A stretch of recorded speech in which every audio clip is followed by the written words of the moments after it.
All right, let me make sure.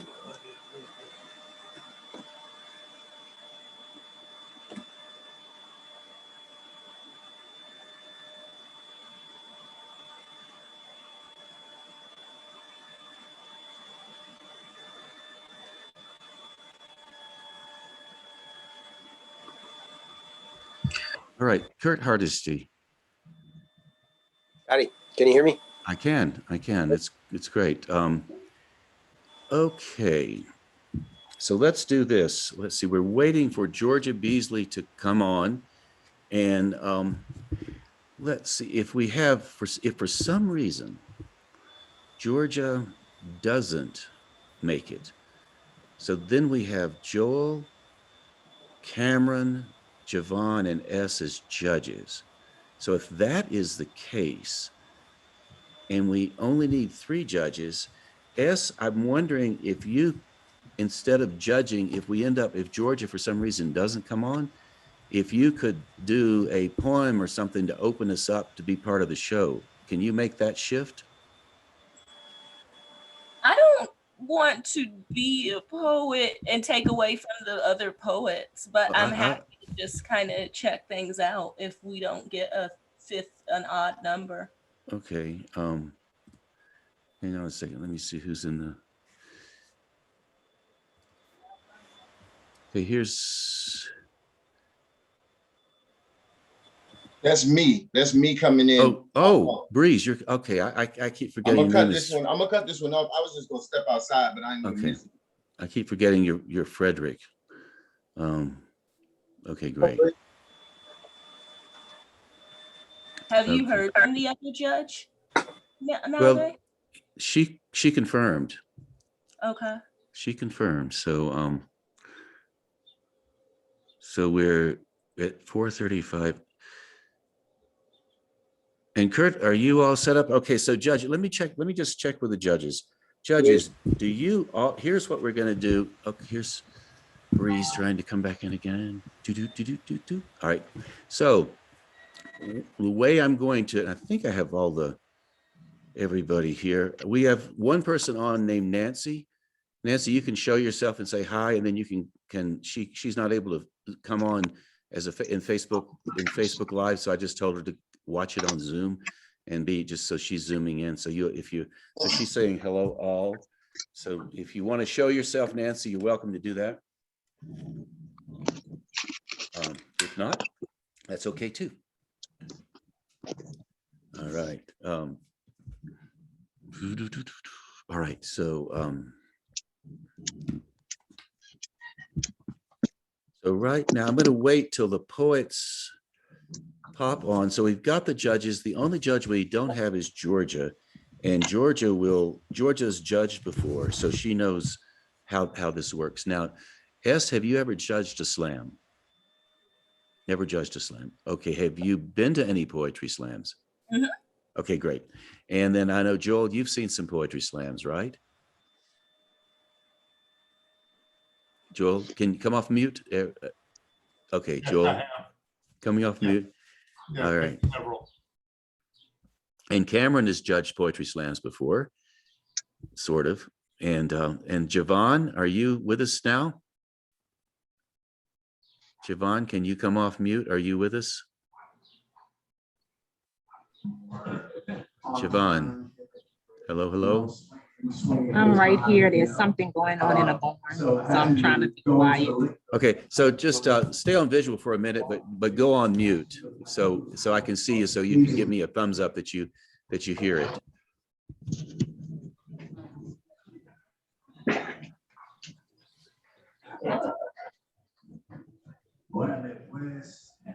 James, what did you say?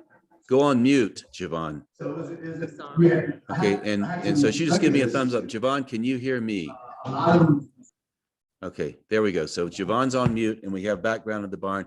For those of you who have never been to LEAF, they're doing a live event. So this is going to be streamed live over Facebook Live, but it's also going to be on the screen at the barn too, which is where the LEAF Festival is.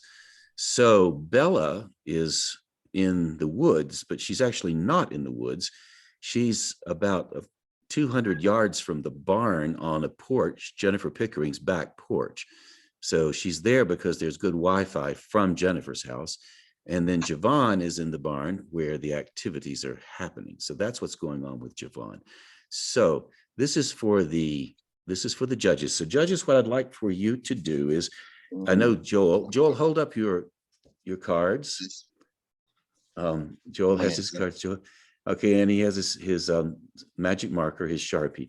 So here's the way this works. And S, I'm going to focus on you because you've never judged a slam, and this is your first time judging. And I'm going to go ahead and give the judge instructions now. And when Georgia comes on, I'll just let her, she'll be able to engage it because she already knows these instructions. So what you're going to hear tonight, you're going to hear these poets on the screen. And we've all done Zoom, so everybody knows how Zoom works. And the difference between the judges and the slam poets on a Zoom call and the judges and the slam poets in a live show is that if you were in the live show, you would be sitting in the audience amongst all the other audience members. So you would be, in a sense, representing the energy of the audience, channeling, if you will, the entire audience. So now your job is to channel all of those audience members who are somewhere out there in the ether waves. So you have to turn on your psychic energies and let the energies of the people wherever they are come through you. That's a little overplay. Basically, what we're asking you to do, is to judge the poets. They'll be on for 3 minutes. Now, Kurt Hardesty, and you'll see Jerry Hardesty and the guitars in the background there. Kirk and I have been doing this now for 15 years. I've been running the slam for 25 plus years, but Kirk and I have done it for a long time. So Kirk does all the math. And if I need any help, Kirk steps in. And if for some reason my internet goes down, Kirk can take over and just continue as if I never was there. So that shouldn't, I wonder what that says about me, but that's another story. Anyway, he's really wonderful. And so Kirk he's on the Southern Fried Poetry Slam circuit and has organized many big tournaments. So Kirk and I are actually, in a lot of ways, he's more seasoned in the live shows than I am, because I've only been running the slam at LEAF twice a year. So what the difference is, we are all on the same screen. So it's a little bit more intimate. And the way I'm going to work the show, I'm on gallery view right now. And you all, I'm assuming you all know how to work this. If not, you can go to the upper right-hand corner. You'll see view, and you'll see speaker, gallery, and full screen. So I'm on full screen gallery view. When you go on, poets, when the poets go on, I will switch to speaker view. So as I record this, and we'll put it up later as a recording, as I record it, you will be able to, your face will come full feature when you're presenting, and then I'll go back to gallery view when we're getting the scores. So the S and the rest of the judges, what you're only responsible for judging the score, judging the poets 0 to 10 like a diving match. And what that means is when the poet starts to speak, the poet, here's Georgia right now, the lovely Georgia Beasley coming on the show. So now we have all 5 poets, and Georgia's going to be happy to know we're just getting into the judge instructions. Hi, Georgia. Okay, come off mute, please. Let's hear you. Can we hear you? Say hi. Hi, can you all hear me? Got you. Okay. So Georgia, we're just getting started on the judge instructions, and I didn't hold off because you did it before, so you kind of have a sense of how it works. Yeah, absolutely. Okay, so we're rolling along. So and S, Erin Baptiste, she goes by S. She's on, and it's the first time that she's judged a slam. So I'm actually giving the judge instructions to her, and the rest of you have some experience with it. So when the poets come on and they read, or they perform off book, either way, it doesn't matter, reading or off book, however they choose to do it, they'll do it for 3 minutes. Kirk will time them, and you don't have to worry about the time. I think, are we going 3 minutes and 20 minutes, 20, or are we going to go 3:10, Kirk? 3:20. I think Bree said 3:20. He said 3:20. I want 3:20. Usually, no, it's usually just that this would be the final stage. Yeah, I know. I know. But we're Usually, yeah, usually at Leaf we'll go 320. I'll give you all 320, you know, at Leaf. There's no audience though, so 310 is fine. okay, we'll go 310 then, okay? Because the reason why we go 320 is because the audience influences the time a little bit. So since there's no audience, we'll go 310. It doesn't really okay. That's new. All right. Yeah, Well, not yeah, new, but we've always gone 310 until the final round, I think, haven't we, Kirk? Yeah, well, you know, I mean, there's no reason to switch it up, I guess. Let's just do 320 because poets may be coming in here thinking that's what we're going to do. Okay, we're doing 320 then. Okay. I mean, and also I think you got to take into account the Zoom lag. Wherever we are, all of our internets are not stable. Mine is telling me it's unstable right now, and I'm like, what? Okay. But I just think that with the lagging, that might be okay. Kinder. Siobhan, is that you or is that Teresa? That's Teresa. Teresa, okay, Teresa, come on live so we can see you. Yeah, that's a very good point. Okay. My take on it was that when we do competition, usually like regular rounds are like 310, but then final stage they would give a little bit, like a couple more seconds, like just in general. So we'll go 320. That sounds good. The only other thing that I would like to remind is like when as judges, we should be on mute, as well as maybe reminding all of the participants to also be on mute if they're not performing, because it'll change the screen, which can also mess up the sound. Yes, that's a really good note. So hold that for a moment and just let me finish the judge instructions, and then we'll make those little notes. We're 16 minutes out. So when the poets perform, the way you judge the poets, it's really very simple. You just relax, listen to the piece, and you have the numbers 0 to 10 in your mind. And we want you to score 0 to 10 like a diving match. So that would be something like 8.4 or 9.2 or 7.1 or 6.3. So I'm going to hold this up. Can kind of get a sense of that. You see how that looks? 8.471, 9663. And so it's up to you to decide how you want to perform, get to score the poets. Usually it's you have a sense of how well they're doing. So it's a bit of performance and it's a bit of writing. And you just, the way I do it is I go, oh, that was an 8.7 start. I love the way they did that. Gosh, that's great. And then if they pull me along and I get more and more involved in the poem and I forget that I'm even there, oh my God, I'm just dazzled. I might give them a 9.3. Now there is such a thing as a 10, and I encourage you not to give 10s liberally. 10 is reserved for when you hit the ball out of the park, the bases are loaded, and it's a home run. So at the end of you win the World Series with a bases loaded and a home run and the stadium cheers. That's a grand slam. That's the idea behind the slam. Can you connect so well that it knocks it out of the park? So if you feel like you've seen something that you have to run out and tell your friend, oh my God, I've never seen anything like this in my life. Jesus, I have to really, this is fantastic. That's a 10. If you don't see that, then, play around with some lower numbers. And you can get us, and I'm going to do a really shitty calibration point. So I'm setting it up. I'll even read it so you all can practice on me because we don't have another calibration point. I was trying to get somebody else, but nobody calibrated. Unless Kirk, do you want to calibrate? No, I don't think so. I have not performed any poetry in quite some time. Well, neither have I. So that's why it's going to be such a great disaster. Everybody will love it. So here's the other thing I want from the slam, from the judges. When the poet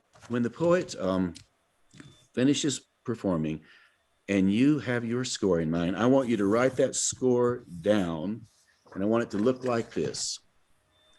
That would be a score 8.2. And when I see when the 5 cards fill up the screen, that's when I will know that the judging that all your judging is in. And the reason why I wanted to do that is I want each of you to make the choice of the score without being influenced by others. The last slam I did, I just had you call it out, but I kind of got the sense that people just sort of calibrated their scores based on what everybody else said. So I would prefer, and it would be more fair to the poets, to simply hold those scores up and and then toss it aside, and I'll keep track of it all as we go. And So Nave, will you be able to read the scores from low to high? sorry. Will you be able to read scores from low to high? I will try to read scores from low to high, Mr. Hardesty. I mean, it's okay if you don't. It's a little quicker, you know, if I know the first score and last score don't really count. Well, I thought you just didn't care. You could just do it like that in your mind. It didn't All make this any contains in my difference. head anyway. I'm just putting on a show of being human here. All right. So anyway, I will try to read them from low to high. And so judges, Kirk, do you have anything else to say to the judges for judge instruction? No, I think you covered it well. Okay, so we're 448. Okay, yeah, that's good. Just hold it up, like that. Just put it in the screen. So when I see it in the screen, I will know that, yeah, that's it. That's nice. Actually, judges, why don't you practice one time round? So I'm a brilliant and prolific, fabulous poet, and I want you to give me a low to high score. Just pick one out of the air and stick it up on the screen. Do it. Okay, hold it up. Put it close. Joel, hold it up close. Just there you go. Hold it right into. Georgia, I need yours a little larger. Okay, Cameron, you're great. Oh, S is giving me a 6.5. I'm gonna write you into my will. Don't worry. You won't be disinherited. All right, let's see. All right. Hey, Nave, Yes. I have a question. Well, actually, I have two questions. One, why do the innocent suffer? But my second question is, what happens if the screen freezes up or people's internet gets fucked up in some way in the middle of their poem? What will happen then? Well, just whatever. It's just that's just the nature of the beast. And Kirk, I'm going to do something right now. You just reminded me. I'm going to make you co-host. Okay. Kirk, you're co-host now. In case you lose me, in case I'm gone, that's good, Cameron. In case I'm gone, then you pick it up. I don't usually have a breakdown, but I mean, I'm out here in Taos, New Mexico. There are no storms at the moment. I don't see any. So I think it's going to be okay, but it might not be. So for somehow I'm lost, then we'll go from there. So we have Georgia, S, Cameron, and let's see, and Joel, and why am I? Oh, Javon, can you come on visual, please? That's how come I didn't see Javon. Javon, are you there? But that was confirmed a while ago. Testing Javon. Are you there, Javon? We need Javon, and we need Danny, and we need Breeze on visual. Okay, and I'm shuffling the deck right now. So we have Jerry. This is not the order. We have Jerry, Tori, Jim, Roscoe, Justin. I don't see Justin. Is he here? Justin, Teresa. Hi, I'm here, buddy. Danny's here. Breeze and Jerry Hardesty. Jerry, are you on deck? Is Jerry ready to go, Kirk? Jerry's here. Good. Okay. So, okay, here's Justin Blackburn coming back in. All right.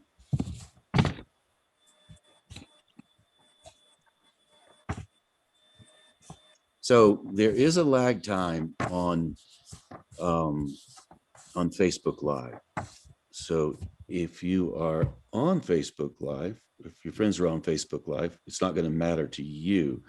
But there's so when I go live on Facebook at 7, let's just give it a 2-minute visual or a minute visual so that we know that we're live, and then I'll talk a little bit beforehand just to make sure that we're all engaged. And then I'm going to do actually I've been doing a lot of just free writing, and I'm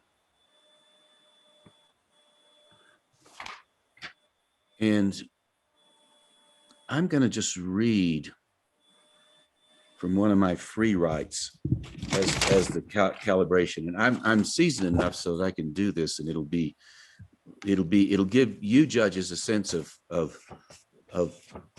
somebody reading, and it'll also give you a sense of like just kind of how you would like to judge it. And I once saw a poet in Asheville. Danny Solis is on the call. I also wanted to mention Bella. Let's see can we get your face, Bella? Okay, and then Teresa, can we get your face? So from this point on, okay, that's okay. We've got faces. So just stay on the visual, because once we go live, people will want to see you. And Javon, can we get you on visual? Don't have Javon yet. I'm sorry, did we draw the order already? I'm drawing the order right now. Oh, great. Okay. Yeah, I'm just shuffling away here. Let's just, somebody tell me when to stop. Danny, how do you feel about this? Don't stop yet. Don't stop yet. Breathe. Oh, God. I had Just to keep walk to going the to store. midnight. Don't stop yet. Just stop so that I'm the last poet in the galley. I had to walk to the store. Oh no, Breeze is doing it outside. Okay, Roscoe.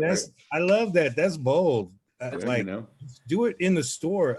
But if your poem is about the store, then does the store count as a prop? No, Danny, the store is not a prop. You don't carry it with you.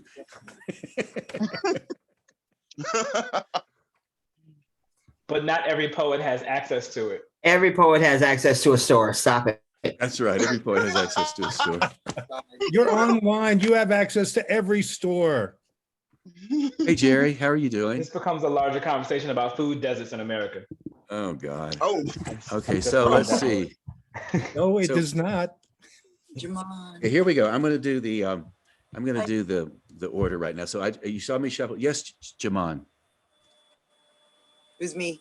I did it. Oh, Jaman's waving. Jaman, you're on mute. Everybody come off mute right now for a second. I was just waving at Jerry. Jerry said hi. Oh, you're just waving at Jerry. Oh, okay. Yeah. Jerry. He was just being weird because Jaman is weird. Jerry, can you raise your computer so that you're at eye level? Because right now. Well, because when I stand up, it'll be different. And so I didn't want to have to move it again. Oh, I got it. Okay, that's beautiful. Let's have some faces when we go on live. So we got 5 minutes to go. So here's the order. I've just shuffled it. So Tori, you're first. Jaman Hill, you're second. Jerry Hardesty, you're third. Breeze, you're fourth. Teresa, you're fifth. Justin, you're sixth. Jim, you're seventh. And Roscoe, you're eighth. Now we only have 8 poets tonight. So that's. I was not that list. Did I put you in there, Bella? Yeah, neither was I. Sorry, Bella. Oh, I do have. Sorry about that. All right. So Bella, I'm just going to insert you since I didn't put you in there. I'm going to insert you in.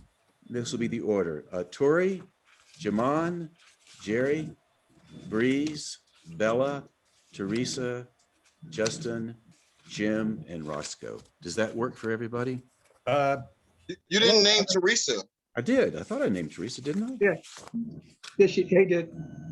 Well, okay. Teresa was after. What number is Teresa? Tori is 1, Jaman is 2, Jerry's 3, Breeze is 3rd, Bella's 4, Teresa Slow down. is 5. Slow down. No, wait.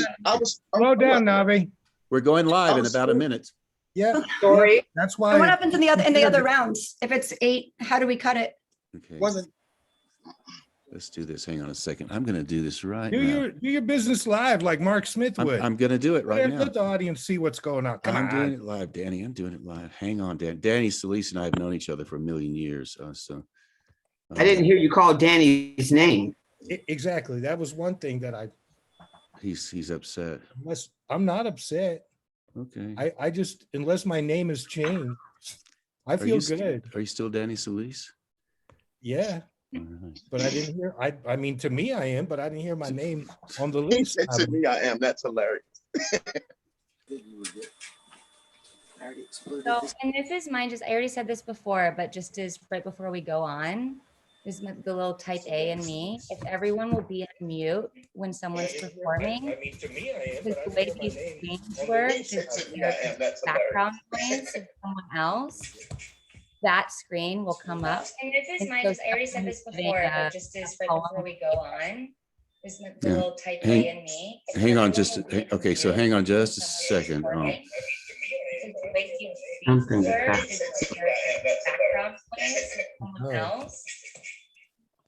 Okay, now we're live on Facebook. So I was having, so my friends tuning in on Facebook Live. You have arrived at the Leaf Poetry Slam 2021, and you have not only arrived at the slam, but you have arrived at the poets getting ready to present their work to you. So what we're going to do now, my name is James Nave. I'm going to be hosting tonight, and we have Kirk Hardesty, who's in here waving from the screen as well. Kirk and I have been doing this for a long time, and we appreciate you tuning in tonight on Facebook Live. We're really glad you're with us, and we're ready to offer you this fantastic slam tonight with all of these great poets. And so I'm going to do something, poets. This is the poetry business, my friends. So you're getting the inside view of the Leaf Poetry Slam. This is what we do. We do all the time. We figure out the order. So I have shuffled it, but I'm going to shuffle it again because you're right, Danny. I left you out, and Bella, you got left out. So I'm just going to give the audience a sense of how we do this. Now, if any of you have ever been in a card game, you know that you're in the card game and you're wondering, well, what cards will come up? Well, this is how it works. And I'm just shuffling these around. So somebody want to give me a sense of when to stop this? I don't know. Maybe it's a good time now. I'm just moving it around and around. Around we go. Nobody's ever going to say stop. I can tell that right now. Don't stop believing. Don't stop believing. Keep believing. Believing. Jerry, Teresa, don't stop believing. Jerry, are you saying stop, Jerry? Jerry says stop. Okay, here's what it looks like now. We've rearranged it. I think I have everybody in, and we have the judges ready to go. And this is what it looks like, my friends. Okay, so Bella, you are first. Teresa Davis, you are second. Jim Dwyer, you are third. Jamon Hill, you are fourth. Roscoe Burnens, you are fourth. Fifth. Danny Solis, you are sixth. Tori Shine, you are seven. Jerry Hardesty, you are eight. Breeze, you are nine. And Justin Blackburn, you are 10.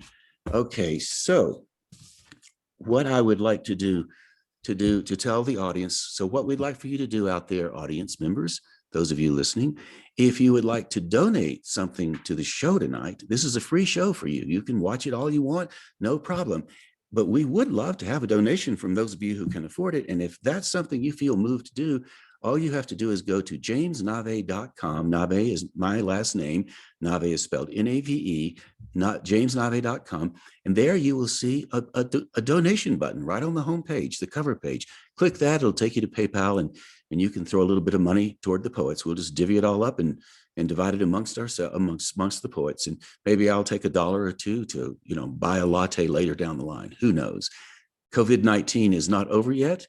We are still in the pandemic. That's why we're doing the Zoom call. This is also being aired on the Leaf grounds. Leaf Global Arts, they sponsor this. And those of you who are watching on the Leaf page, Leaf Global Arts page, you maybe have been to a Leaf festival. And so we're hoping by fall we'll have another Leaf festival. And right now we're having a Leaf retreat. So we're part of the Leaf retreat. So I thank you all, poets and judges, for being part of the slam, and thank those of you who are listening wherever you are in the world. Thank you for being part of the slam as well and listening. And Justin, can I have a visual on you, please? And do we have visuals on all the poets? Let's see, Breeze, Danny, can I get a visual on you?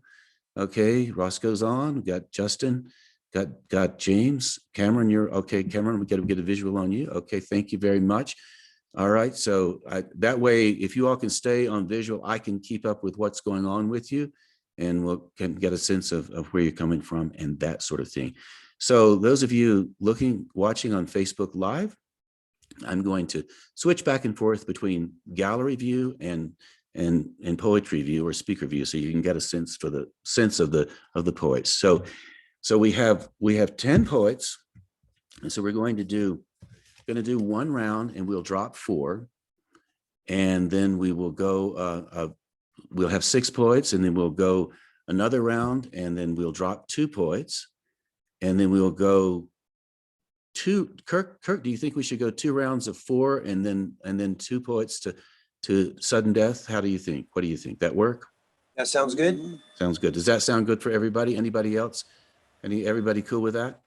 So we'll start out with 10, drop to 6, and we'll go from there. And judges, do you have any questions before we start? Would just like to point out, James, I'm not sure if this was the intention, but right now you're broadcasting from your Facebook page and not the LEAF Facebook page. Really? Hang on a second. So Jennifer, I'm at Jennifer's house. I just sent her the Zoom link to her and Lee, so they can. Are we on the? I'm broadcasting. You're on LEAF, Navi. I can see you're on the LEAF page. I'm broadcasting. I'm not on I'm on the LEAF account right now. Yeah, he's broadcasting from LEAF. I'm live on the. Am I live mistake. on LEAF Global Arts? You're live on LEAF. I can see it from my end. So we're live on LEAF. We're not live on Nave's page. All right, that's what I thought. You had me worried for a minute. Thanks for that note, Cameron. And for those of you watching out there, you can see that when we do this, the slam is not something that's organized and seriously rehearsed. This is an open-ended community. We welcome everybody in, and we want people just to do whatever they want. Oh, and by the way, those of you who have children in the audience, this is an adult slam. You're likely to hear some adult language. So if that's not okay with you out there somewhere in the world, please note that you will be hearing language. And you know what I mean by adult language. We are not ruled by the FCC. We are not on the radio, so we can say whatever we please. And that includes cursing and anything that we want. But we will see how the poets handle that. And we have five judges that will determine if the language is appropriate or not. So let's begin Teresa Davis is going like, well, I don't know. We'll see. So what I'm going to do now is shift to, I'm going to shift to speaker view. And let's see, Javon, you are actually coming up on speaker view. Am I on speaker view? Or can you see me? Nope. I'm going to go back to gallery view. All right, we may have to work gallery view tonight, folks. You want me to switch to speaker view or gallery view? No, you're on. I switched to speaker view, but I was talking and I should come up, but I'm not coming up. You're coming up. Somebody else talk right now. Somebody speak. I could see you on speaker when you were talking, Nave. Okay, go. So, all right, testing. Can you see me on speaker right now? Can you see me on speaker right now? Have I switched to speaker? Good. Okay, great. All right, we've got this worked out. Folks out there watching us, thank you very much for watching. And so what I'm going to do now is, judges, I want you to judge me. I am going to read a piece that I don't have it memorized. A lot of the poets will have their work memorized, but I'm going to do one that I'm going to read it for you. And so judges, you just judge me however you please. And when I'm finished reading, I'll be the calibration poet. You'll have a little bit of a shakedown and we'll see where we go. So here we go. This is titled Nervous. It starts in my throat, maybe a slight metallic taste, like sharp cheese I lick off a knife when nobody's looking. My legs feel slightly cramped, such a big bone in the middle of my legs. I sometimes don't notice it at first. All is well. The party guests in their outfits, like outfits worn a couple of times. I love to talk, but my mouth decides. Stay still, sometimes like a stone in a garden, surrounded by growing things, fresh, alive, growing things. I'm physical. I like to move, but at this party in the Upper East Side, in a room full of characters from the impressive Explorers Club, all smiles, all booze, all done, all well done, clean, familiar silk wool shoes. I wanted to be more than a quiet stone in a busy garden. I wanted to my arms to tingle. I wanted to tell a joke. I wanted to be myself in a room full of people walking and talking and joking on the roof of the world. All right, judges, give me a score. I'm going back to gallery view. Judges, put those scorecards up as fast as you can do it and hold them right up to the screen. Okay, Joel is giving me a score. That's great, Joel. This is what I want from all the judges. I've got to hold it up. Okay, Cameron, I can't quite read that. I cannot see it. You'll have to write it a little bit thicker. And Javon, hold yours up too. if you'll notice how Joel and S and Georgia, I need a little bit. Oh, that's good. That's an okay. And let's see. I need a little bit bigger from you, Javon. Bigger writing. All right. Okay, so that's good. We'll get started in a second. I do have another poet that just called in, and I made a last minute decision to invite him to read, and his name is Ahmet. And Ahmet, the reason I invited Ahmet to read, and I don't know Ahmet at all, but I wanted him to read. Ahmet, do you have a 2-minute piece you could read? I've got a 3-minute piece that you will wish you had written. That what? That you will wish you had written. I would wish I had written. Okay, well, that's really good. The reason I invited Ahmet is because he's calling in from India, and it's the middle of the night. And I just had a guy say, well, and I thought, wow, we could have a little bit of an international theme. So judges, I want you to score Ahmet, so it'll give you this is a second calibration poet. And Kurt, what was my score, by the way? You didn't read the scores yet. Oh, I didn't read. The judges, hold the scores up again. Okay. Okay, I still can't see Javon. I can't see yours. Okay. So it's an 8.1, an 8.4, a 9.3, a 6.1. And Javon, what was yours? Javon, come off mute and tell me what your score was. 8.3. My Sharpie's going out. I'm getting one right now. Okay, great. So her Sharpie's going out. All right. So that's a 24.8. What? 24.8. 24.8. Okay, Ahmet, would you read one and let the judges judge you, and then we'll move right into the poetry slam. So Ahmet, the reason Ahmet is coming from somewhere in India, and I just thought, well, why not get somebody from India? That'll be fun. So Ahmet, you're on. Go. Can you hear me clearly, please? Yes, yes. My offering is called The Last Will of the Tiger. I believe we won't save the tiger, and we are cursed to witness its extinction in our own lifetime. And as God's great creature, before the tiger goes into extinction, he will write his will. This is the last will of the tiger.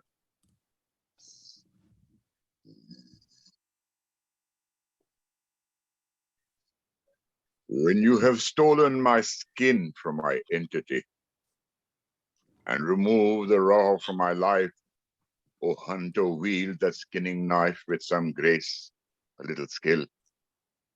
For I to have hunted and killed many, many, many times, but every kill was a prayer in praise of the Creator. My movements were always quick, clean, merciful. Such is the way of true believers. But do you now, hunter, slice, slash, and cut clean? I pray only that you leave no part of me behind to be eaten by the jackal and the hyena. For I have ruled this forest on behalf of the Creator himself, and there is no honor in a king becoming carrion. So take the sacred color from my coat, send it back to the maker of sunsets. Take the darkness of my stripe and return it to the shadow and the undergrowth, for that is where it was obtained. Take the white from the fur of my belly and send it back to a new ice age, that it return to avenge me. Send my roar back to my maker, that he fill the heavens with my rage at this shabby end for a true king, ordained by God himself.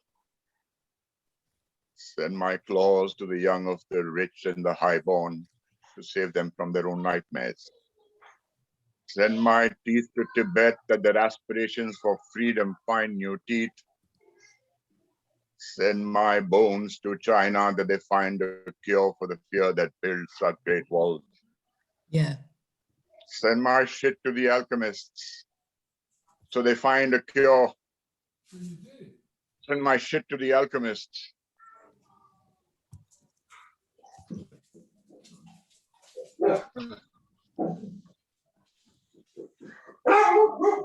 Forgive me, I just need to take a...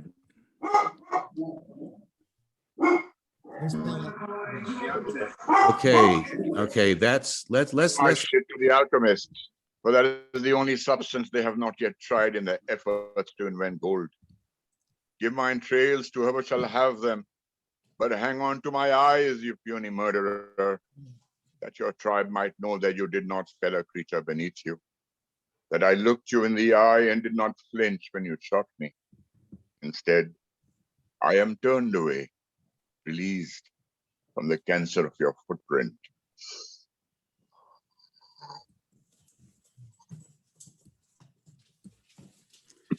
All right. Thank you, Ahmet, for calling in at 2 o'clock in the morning or whatever time it is.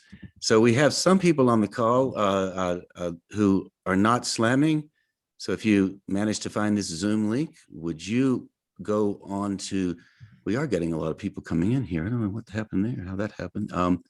So just go on to mute your, go on to mute and also mute your, and go on to off of visual. So put your name on the screen, please. There we go.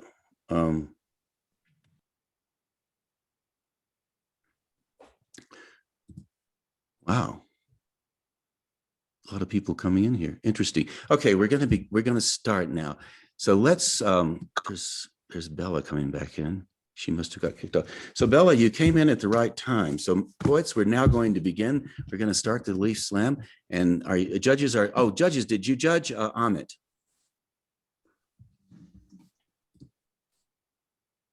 Seven. Okay, hold it up, judges.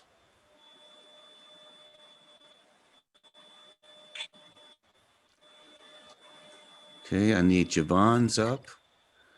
Okay, still I'm not able to see. It's just so small.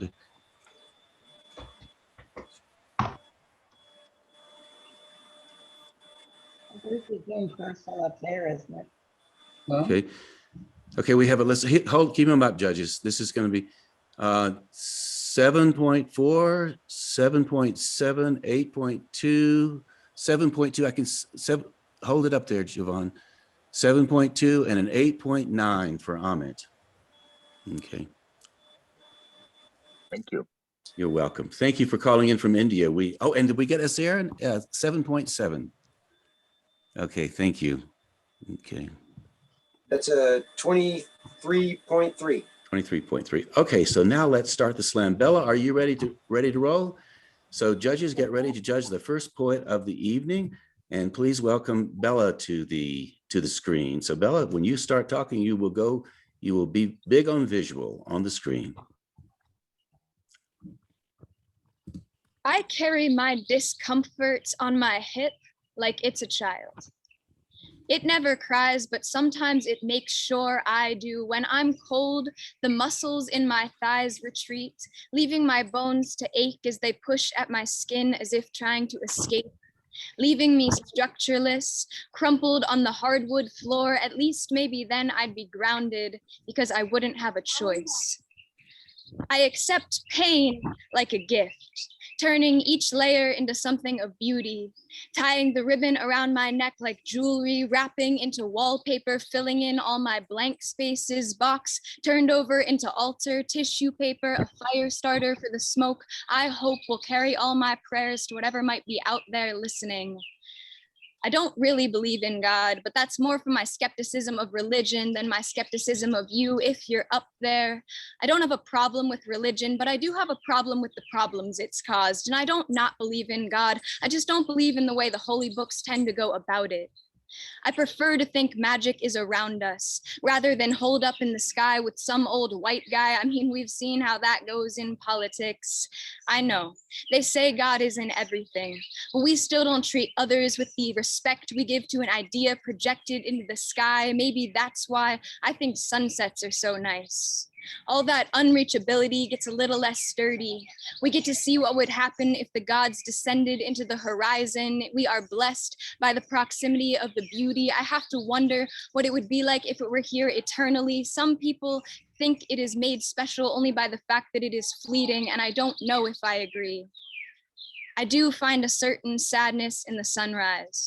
I love the darkness, which is weird because often I'm afraid of what my mind creates to fill it, but the sunrise is all the mystery of the stars and the space in between them being drowned out by the sun who rises up to leave us, as if to remind us we are below it, who shines brighter than we can meet eyes with. But I accept all of that like a gift too, because I hold potential in my arms like a child, nurturing it so it'll grow up and maybe one day exceed what I will. I am not afraid of failure because art is made of scars and bruises, but I am afraid of success, of happiness, because it's scary to have something to lose. That's why I hold on tight, supporting the head so the neck won't break and jutting out my hips so I can hold the weight.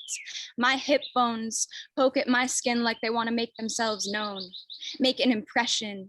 I have a presence and I carry that like a gift, like the structure my bones give me and the ground I know will hold me when those give out. And I hold myself not like a child, but like a goddess, because I believe in the inexplicable. And just maybe if I can hold discomfort and pain in my hands, open palm and gentle embrace, then I could be a home for magic too. All right, give Bella a cheer, and judges, hold your scores up. And as soon as you get those scores held up, what I'm going to do is ask you to call it out. So I'll let you call it out rather than me. That way, you know what the score is. But hold them up to the screen before you call them out. So everybody has a score up.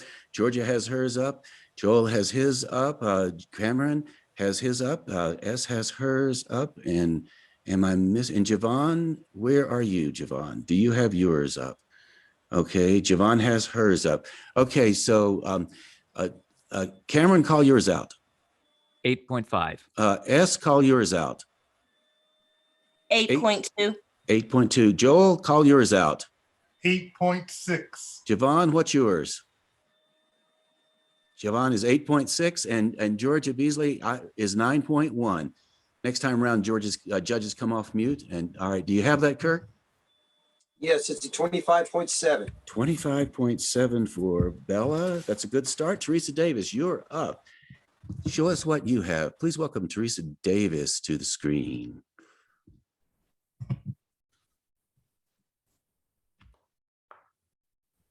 I have stormed 14 times today.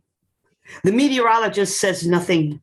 Cannot find me on his weather map. Could be the hue of my skin, or the unpredictability of bullets, or the hue of my skin. Maybe my storms don't show because not even I can predict the next one. I work with teams.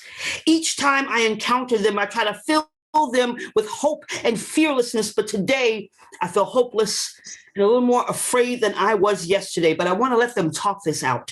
Talk about the senseless murders of Black bodies. I want to make sure that they don't let these circumstances dull their shine or snatch away their voices. And I am washed away by their concerns.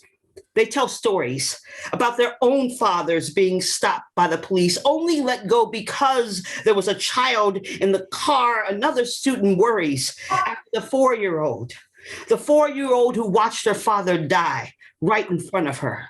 Shot by the police, shot while complying with his orders. I mean, Miss Teresa, will this little girl ever feel safe again? Will her dad be alive in her dreams? Will she ever trust the police?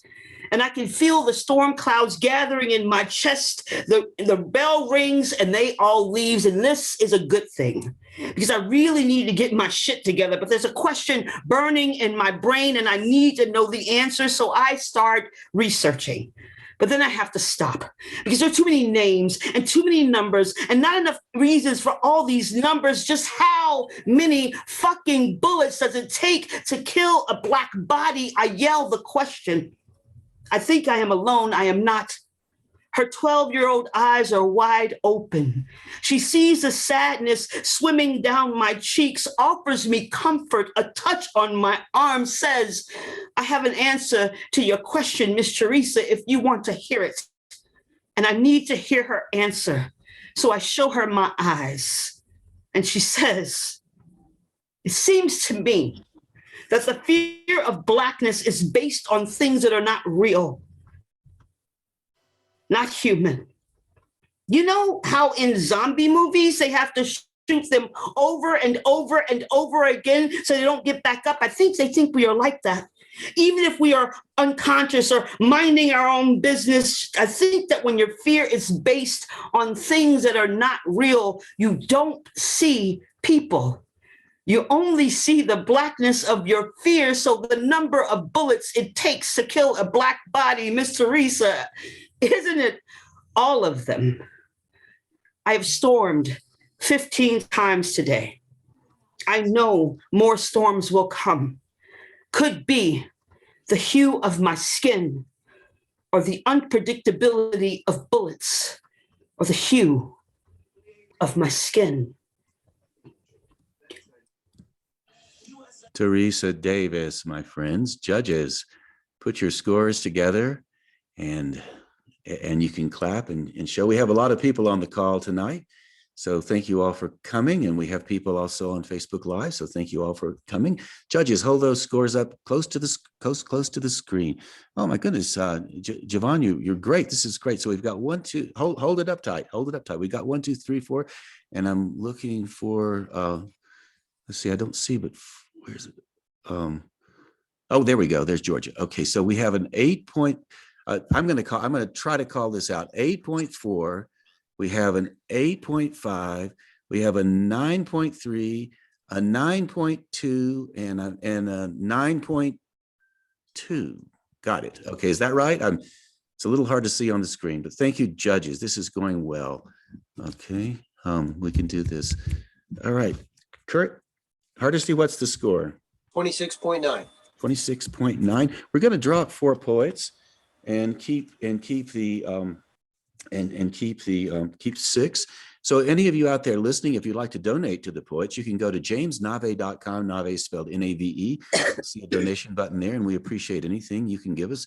We divvy it up and pass it out amongst the poets. Some of you have already donated, and we appreciate that. And for those of you who are not on mute, please go on mute. So everybody go on mute so that, and the reason why is we're going speaker view with the poet. So the poet speaking comes off mute. Leaf Global Arts. Let's see, I'm going to mute you. Mute. Okay, there you go. So those of you who are on mute, stay on mute. And we're going to now welcome Jim Dwyer to the screen. Please welcome Jim.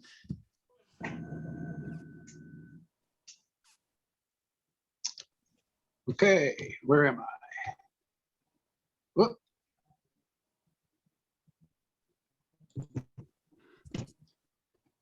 You're good, Jim. Am I good? Yeah. Okay. This is called The Shining Path. Some lovers you can't avoid, some you can't explain. Some are pandemonium, some are purgatory. Some are like a Greyhound window seat that bus to Toledo, those bare November cornfields, the snow swirling past, the endless somber overcast of the sky like that one tomorrow that never quite arrives. Some lovers are dressed like a mannequin from Target. Some have more bangles and sequins and hotter pink feather boas and higher heeled sneakers than even Bootsy Collins. Some lovers are sitting naked on your couch, smoking yet another joint and watching The Matrix one more time. Some lovers are snake charmers. Some are the creature who could eat fire. Some love a parade. Some are the parade. Some are guilt magnets. Some have no shame at all, although they absolutely ought to. Some lovers are like a WrestleMania cage match. Some are Olympic sprinters. Some are wild left-handers. Some are the young phenom, the sure thing prospect who in the end just can't handle a major league curveball. Some lovers have just the one good move, and once they bust it, they got nothing else, which is one of those tragedies that happen so often we don't even notice them. Some lovers smile, and that's when you see it. The real beauty, unrehearsed and unpretentious, makes everyone it touches, even you, more real and more beautiful. Some lovers are veterans of the road, so naturally there's some rust on the chassis and more than a few of those weary miles on the odometer. All the same, the engine still purrs and they are still ready to go the distance. Others look sharp, shiny and new, straight off the showroom floor, but they got no soul. They rattle, they trap, they lemon, they fall apart and leave you stranded in the middle of nowhere. Some lovers are like a jailbreak. Some are more like a cop. Some stop the bleeding. Some pop your cork. Some can't get their shit together in a sock. Some are delight and gratified desire. Some are something else, and some are not. Some lovers are masters pretending to be servants. Some are romance junkie and misery addict. Some are like stealing a car with Rockaday Johnny. Some are named Mavis and they always call you honey. Some are legends at the bowling alley. Some are rolling thunder. Some are slow jams and soul kisses. Some know exactly what to do with their tongues. Some lovers are like a perfectly broken in pair of blue jeans. Some promise resurrection, but even better are the ones who deliver forgiveness. The best lovers are never the ones who are never who you imagine them to be. The best lovers are doomed and screwed up and human. The best lovers refuse to make your life easier. The best lovers are slow learners. The best lovers like me and you, and yes, even you. They are not always so grand. They are rarely glorious. And sometimes, of course, they are not even all that good at love, freedom and compassion, conflict, silence, resentment, laughter, the day-to-day struggle to be less of an asshole. The best lovers know when it's time to speak the truth, when it's time to speak some of the truth, and when it's time to just shut the fuck up. Jim Dwyer. All right. We have a lot of people on the call tonight. Thank you all for calling in. Judges, put those scores up as fast as you get them, and that's how we move through the show. Put them close to the screen, close to your camera. So you have Joel's up, Cameron's up, Javon's up, George is up, and S. Aaron Baptiste is up. So we go from low to high. I'm getting the hang of this, Kirk. A 6.9, a 7.9, an 8.0, an 8.7, and an 8.8 for Jim Dwyer. All right. Mr. Hardesty will put that together. And that's 24.6. 20 what? 24.6. 24.6. Now, we did have a poet unable to come tonight, sadly. Jessica Helen Lopez from Albuquerque was going to be on the call, but she was unable to make it. She wrote at the last minute. So for those of you who are Jessica Helen Lopez fans, she says to tell you hello and thank you and sends everybody her greeting. And so that was a 24.6 for Jim Dwyer. Jamon Hill, you are up, my friend. You are on now. So I'm going to go to speaker view for you. Jamon Hill, please welcome him to the screen.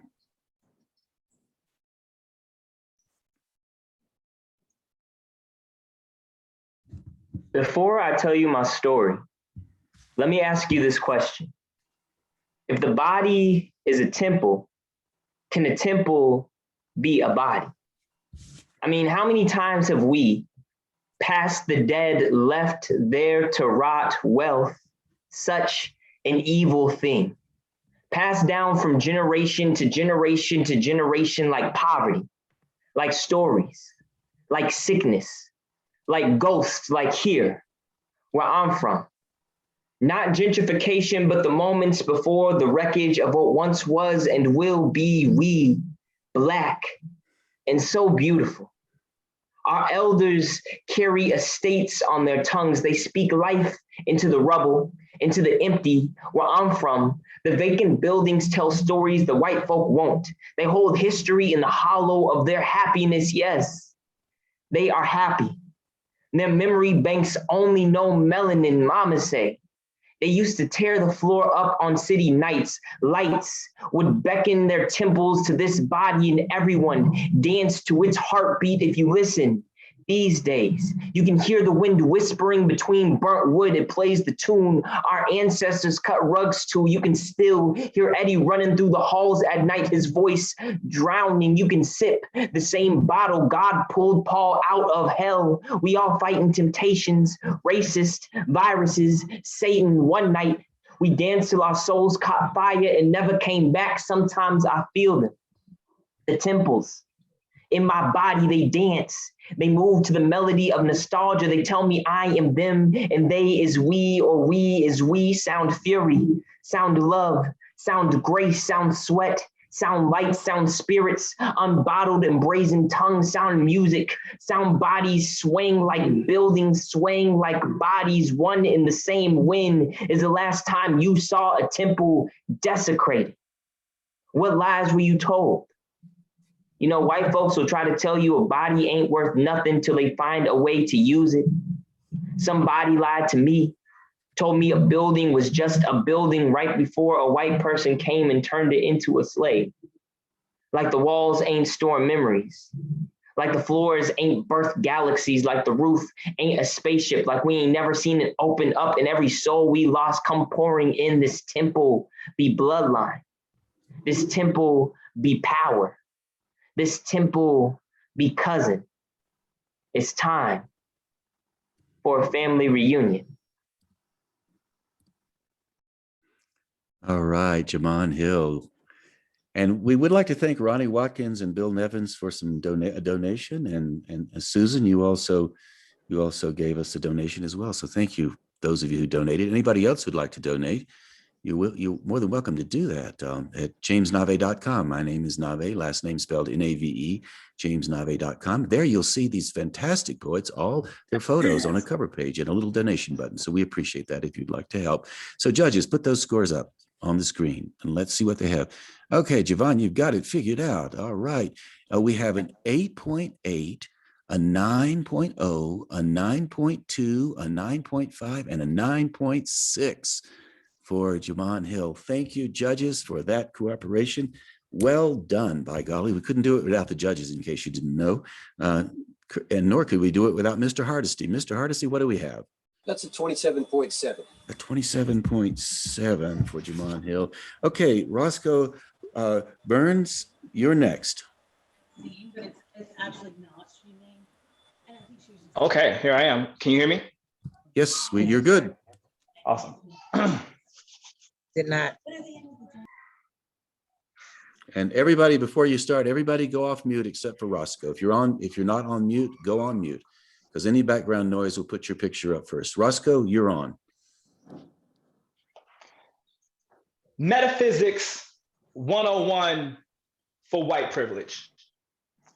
So like if a tree falls in the forest and the people in the forest claim not to hear it, does it make a sound? What if the tree was rosewood burning? What if the tree were planted in the middle of Tulsa, Oklahoma? What if the tree were a dark shade of brown? Would it matter then? Or are you one of those all trees matter type of people? What if the tree didn't just fall? What if the tree were chopped down? What if the axe was targeting that tree? What if that tree only made up about 13% of the forest, but for some reason made up 60% of the caskets? What if that tree had both of its branches stretched like the first day of spring? What if that tree tried to comply and still died? Is his death still a death? Is death a death when no one recognizes the life? Metaphysics is a broad philosophy full of questions. Challenges what we think is real. How things can be both seen and unseen at once, like sound, like breath, like God, like death, like Black people in America. Now, the nature of metaphysics, the nature of being, that is the perennial topic. The nature of being, that is the perennial topic in metaphysics. And when discussing race, poses a question that only white people get to ask themselves in this country. What does it mean to be? That is privilege. The ability to decide. Roscoe, I'm going to stop you for a second because somebody came on and they're off mute. I know this is and you're being interrupted, and I'm not. So I need to ask I know this is a serious inconvenience, my friend. I am very sorry. It's okay. I'm trying to mute them as I see they're making noise. Okay. All right. So everybody, Roscoe, we're going to start all over again. If you want to switch your poems up and start with a new one and come back to that one, you're cool. I know you couldn't hear this, but we were getting a lot of static from somebody who called in. So apologies. We're going to start all over. If you want to take another run at it, that'll be great. Thank you. Okay.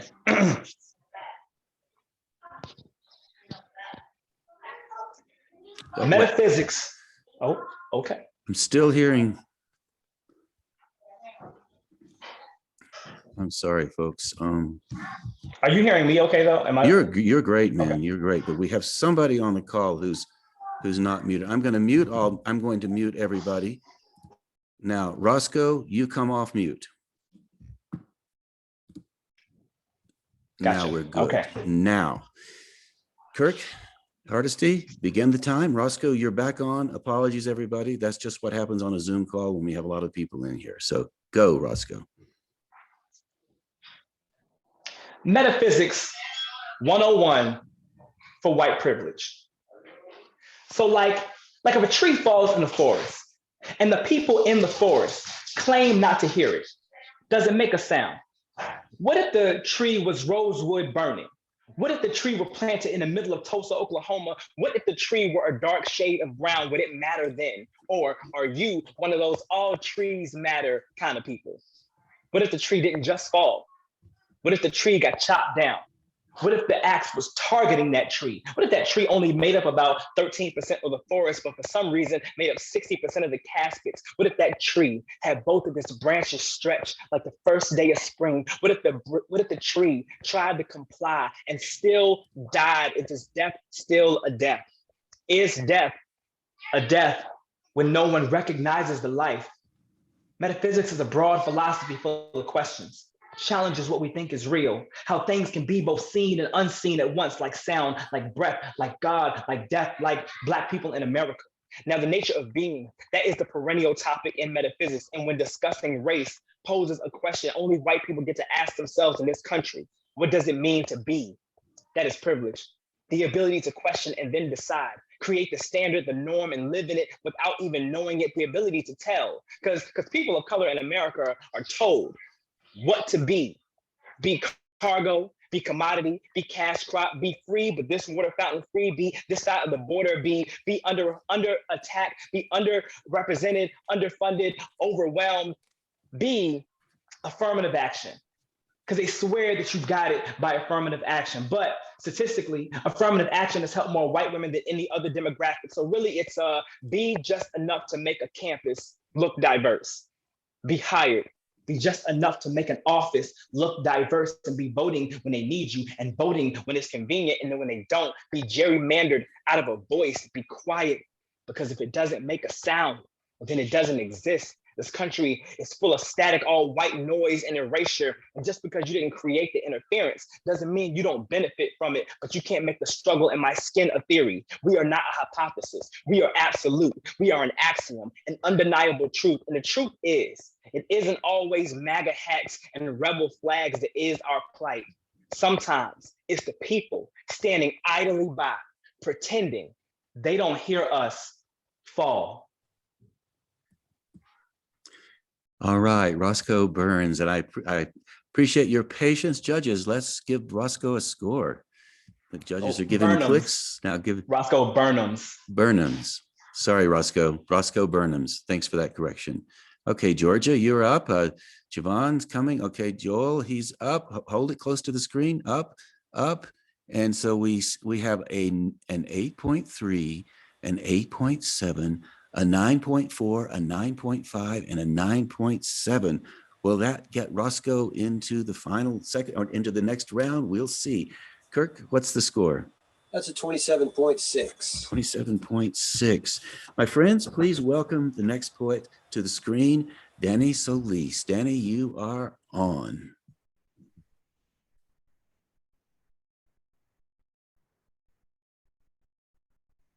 This one's for all the poets. Yeah, crazy coyote. I know you, sister, brother, you the one side of the road, pants falling down around your ankles, yapping out jokes about madness and heartbreak and soul. Clever coyote with her foot in a trap. That was us. Bad stretch of highway, three-legged running, always but never quite fast enough to catch up to what? That broken time, what jagged breath, what jumbled dream, what cracked and spinning Venus in a sweat-stained wedding dress spinning in the town square, pulling us by our hot cheekbones, yeah. Oh, yeah. Sputtering flame, dusk doing more than flirting, but we know what? Only that to reach inside that tangle will bloody us again. Another shot, another bottle, another blunt won't be enough. More gets broken, more gets scattered, and we want more. We want. I want. The hungry fire inside pushes us out into the starry arms of dusk's alabaster sister, white glow moon tattoo, reminding us of all those other times when all we had was a struggle to hang on. Dreams running dry, creek bed, bone puzzle, rattle the pieces, hands full of tiny cuts on top of scars trembling with nicotine, caffeine, booze, blood pumping, or lack of stars. Poets love stars and all those long Wide-eyed fever thicket, nocturne purple, spools of clouds, no stars to spill and sizzle on your lips, no moon to lacerate and remind you she clouds up, holds you at arm's length, and there is no easy medicine, no tough solution, no drink of water, phone call in the middle of the night to ease this one up. Her letters sewn under your skin like broken glass. Your letters, burning crown of thorns around your lonely head. You are nailed to this night of no dreams, no visions, no crack open the egg of miracles. You can't escape. It holds you tight. Crazy, crazy coyote, coyote, with her foot slipping deftly out of a trap. One more breath, one more moment, one more chance. At what? Redemption, salvation. That one more chance. That was us, sisters, brothers. That was us. Danny Solis, my friends. And we have a lot of people on the call, on the Zoom call, and as well as on Facebook Live. Judges, put those scores up as soon as you get them ready, please. And I'd like to thank all of you. I wish I could call your names out, but there's so many of you. I just have to say thank you very much. And judges, put the scores up, and we will call the scores out, and we'll go from, okay, here we go. We have one more, Javon. Thank you. We have an 8.6, an 8.6, an 8.9, an 8.7, and a 9 for Danny Solis. All right, judges, thank you for that. And Kirk, when you get the score, let me know what it is. And for those of you listening, if you would like to donate money to these poets, we'll pass it right along to them. Whatever you do donate, we'll split amongst the poets. JamesNave.com. You can go to my website and click the donation button, and it should work for you there. Kirk, what do we have? 26.2. 26.2 for Danny Solis. Okay, Tori Shine, you're next. Please step up to the screen if you can do such a thing. Right. Hi, can you hear me? Gotcha. You're good.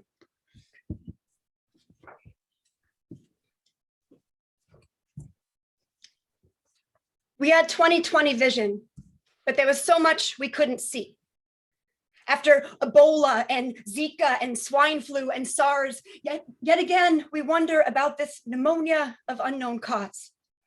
And then in a flash, pandemic declared, schools, cities shut down overnight. Grocery stores empty as we stockpile our shelves, hunting for Clorox wipes.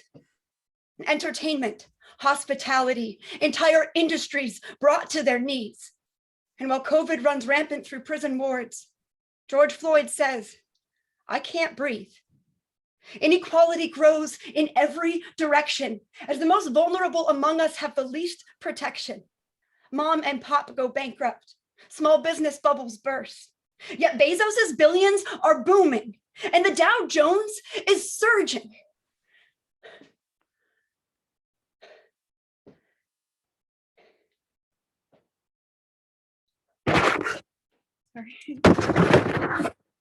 Tens of millions of careers and millions of people have died. Nurses holding iPads while families say goodbye.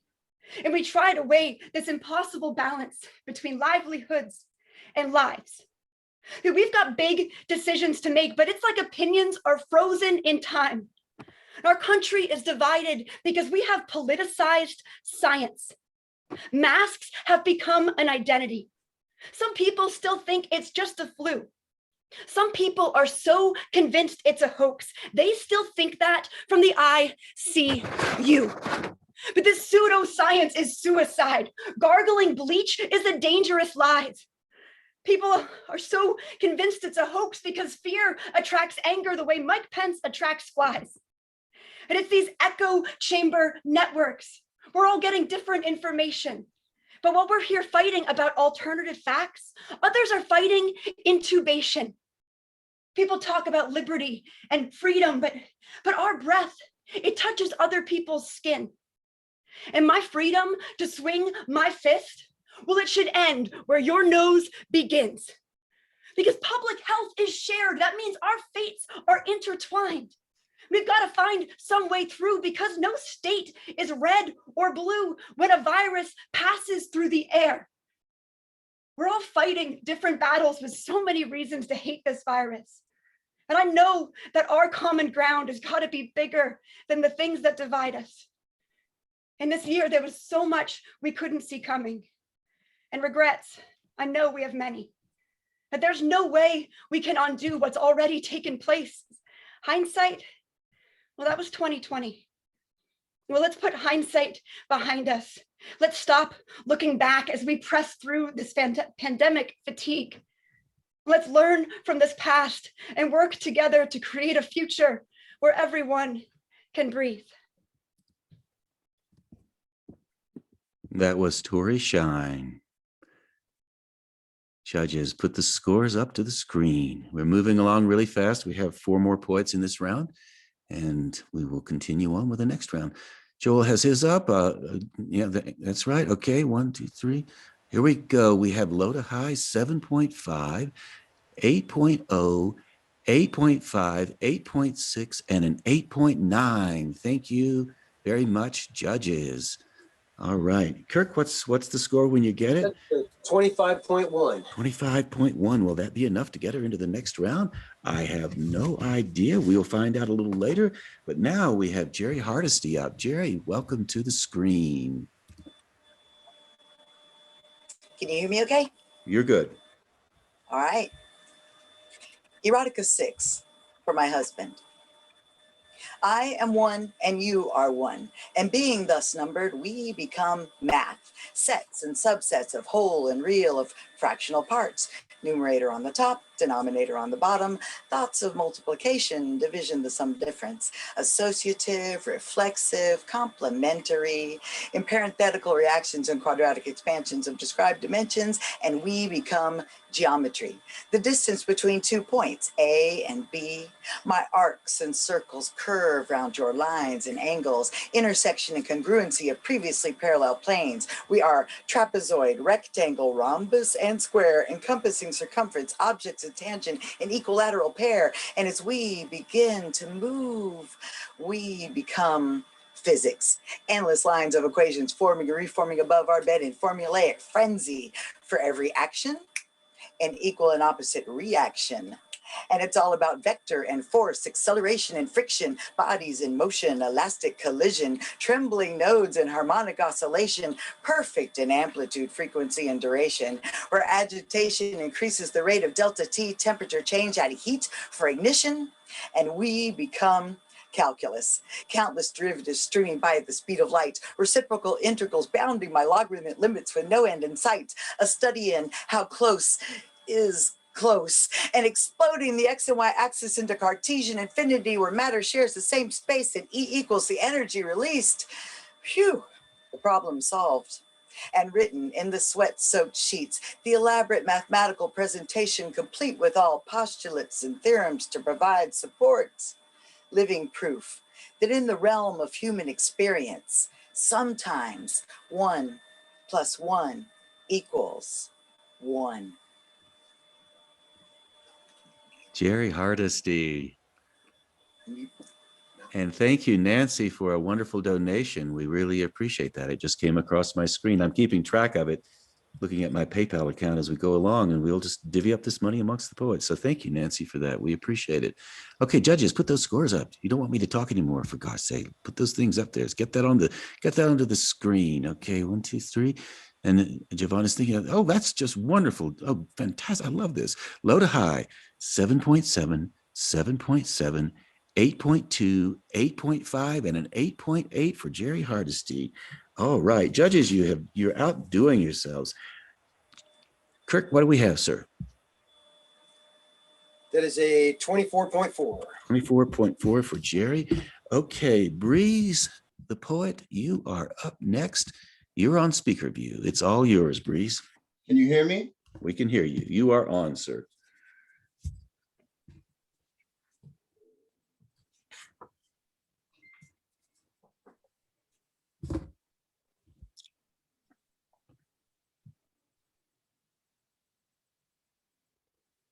This poem is a prayer, rebuking and removing the spirit of fear from your life. This poem is about the brilliant Black boy writing a battle bar for Satan, about the gorgeous Black girl realizing she is God and praying to her own reflection, about the genius ghetto child praying in ratchet native tongue. I don't know if prayers have titles, but if they did, then this poem here would be called, Although I Walk Through the Valley of the Shadow of Death, I Shall Fear No Evil, except it's the brilliant and genius and gorgeous and ratchet remix. So this poem here is called, I Guess I Got My Swagger Back. The devil tried to kill me, y'all, but I guess I got the dagger back. Or how I never would have made it if I wasn't emphatically able to express how the devil is a lie.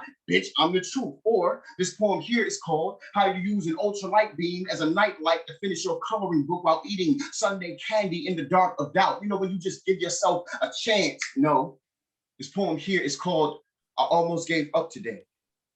Except my daughter's smile, except my son's laughs, except my mama's prayers. No, this poem here is called Guess What? Your faith ain't never left. It was just your inner child loving to play hide and seek at all the worst times, which really be the perfect time because it always loves to hide and all the places you forget to look when you go through something, like the last place you saw God in you. Or this poem is called The Praise Dance of a Sinner, a fight song for you're scared to start over because your genesis be engulfed in darkness when your circumstances make you forget how to speak yourself your own son. No, this poem here is called That One Time Fear Was Talking Shit. Yeah, fear said, I better not catch you walking through that valley of the shadow of death, because I be that darkness there. I be heavy in them streets. I be so heavy you won't be able to lift your voice, sing, do a poem, nothing to get you above my block. You think you tough, huh? Well, try me then, sucker. I'm fear. See if I don't choke the let there be right out of you. Or this poem is called The Pull-Up.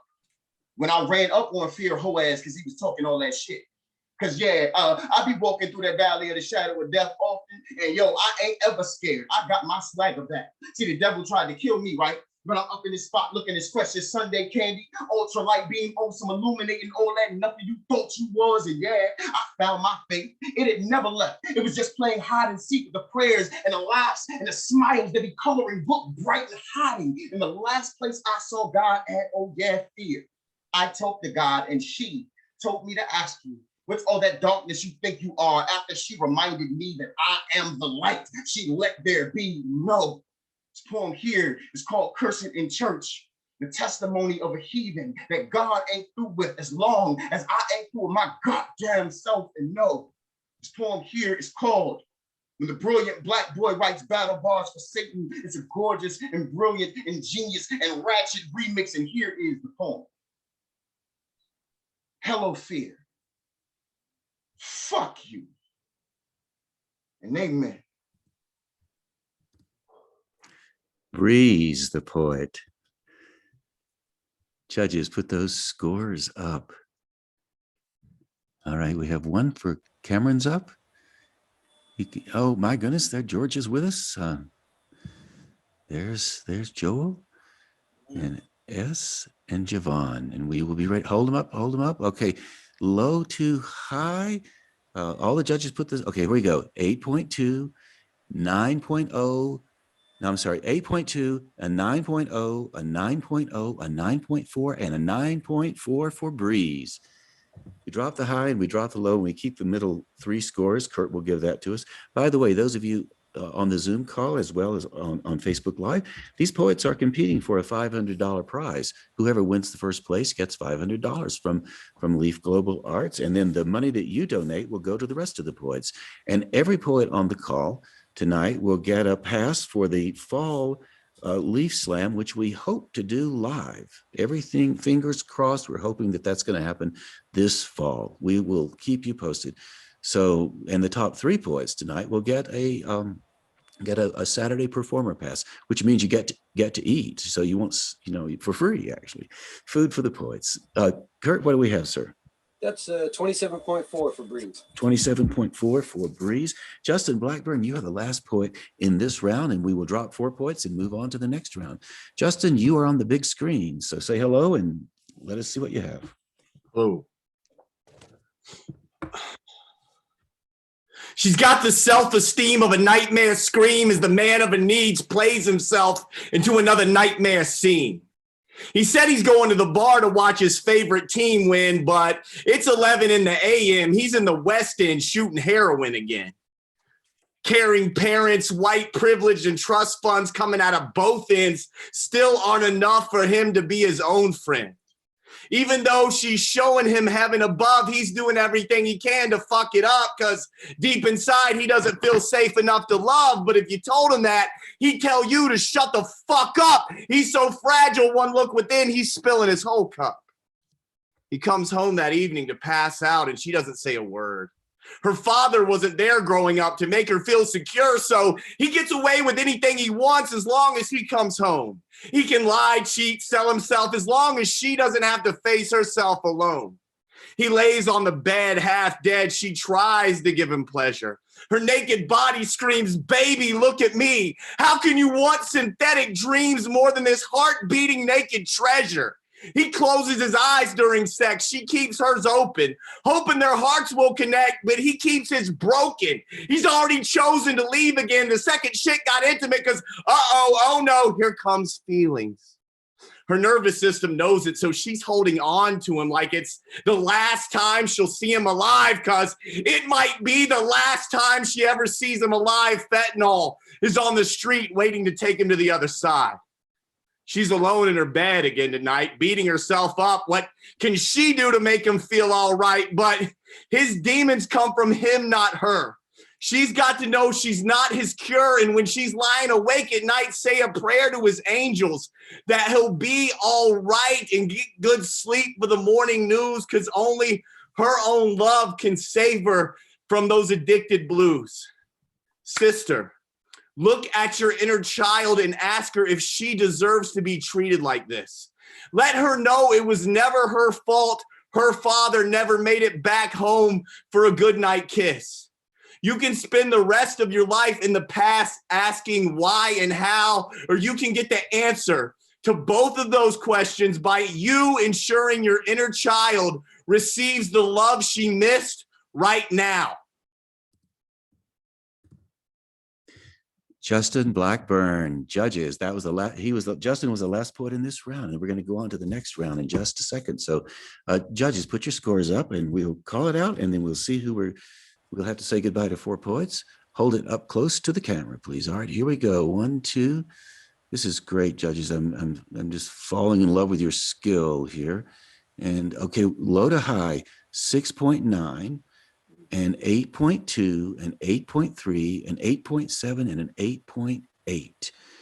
And while Kurt is getting that score together, I wanted to tell you, LEAF Global Arts has another event that we've developed. It's a poetry event. It's called LEAF Lit Live.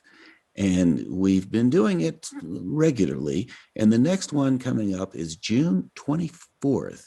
That's a Thursday. And we have a judge on tonight, S. Erin Baptiste. You'll see her on the screen. And S, would you come off mute and tell I've asked S to curate this. S is a seasoned poet, I would say, doing quite well in her poetry life. But tell the audience before we go to the next round, the poets that you have invited to be on the show. And the theme of the show is Juneteenth. So S, would you just give a really quick 1 minute or minute and a half overview so people will know what they're up for? Absolutely, Nave. It's in celebration of Juneteenth and also solstice, and is a all Black Women X Plus lineup featuring some amazing page and stage poets: C.R. Glasgow, Ariel Vinson, Star Davis, Anna Lamontes Salisbury. Just amazing celebration of Mother Earth, of Blackness, of womanness, of fullness. And I think they're going to show up and show out. I'm really excited about all of the poets that are joining us, and I hope everyone will show up and celebrate solstice and Juneteenth and all the things.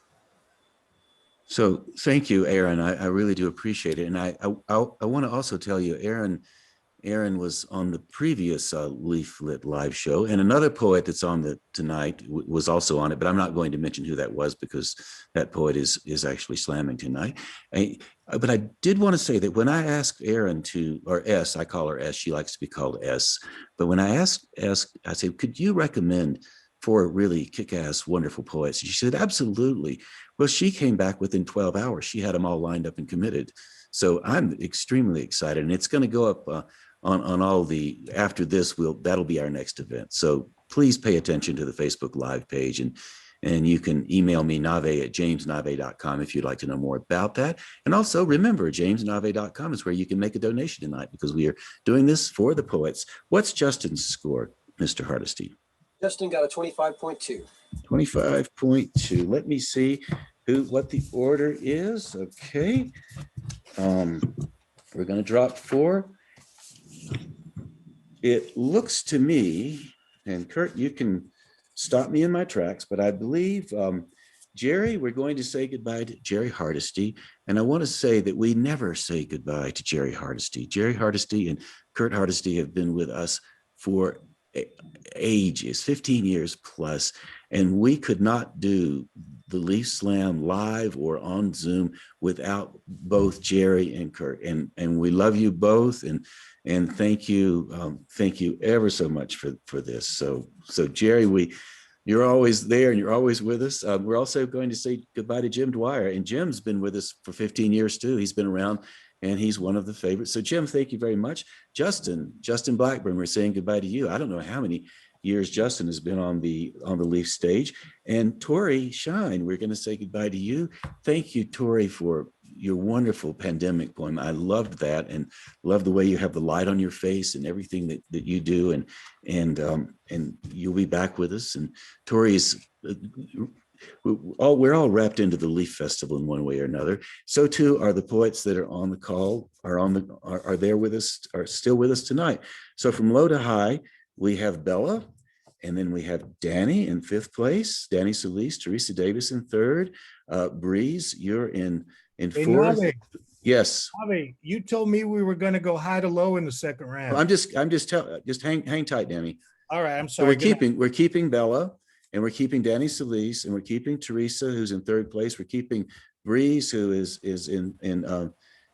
no, Danny's, let's see, 4th place. 6, 5, 4. Bella 6, Danny 5, Teresa 4, and then we have Breeze is in 3rd place. Roscoe, you are in 2nd place, and Jamon Hill, you're in 1st place. We're going high to low. Is that correct, Mr. Hardesty? That is correct. You got That it. is correct. So the order: Jamon, Roscoe, Breeze, Teresa, Danny, and Bella. This is the order, and so we will begin with Jamon Hill. You're back on, my friend.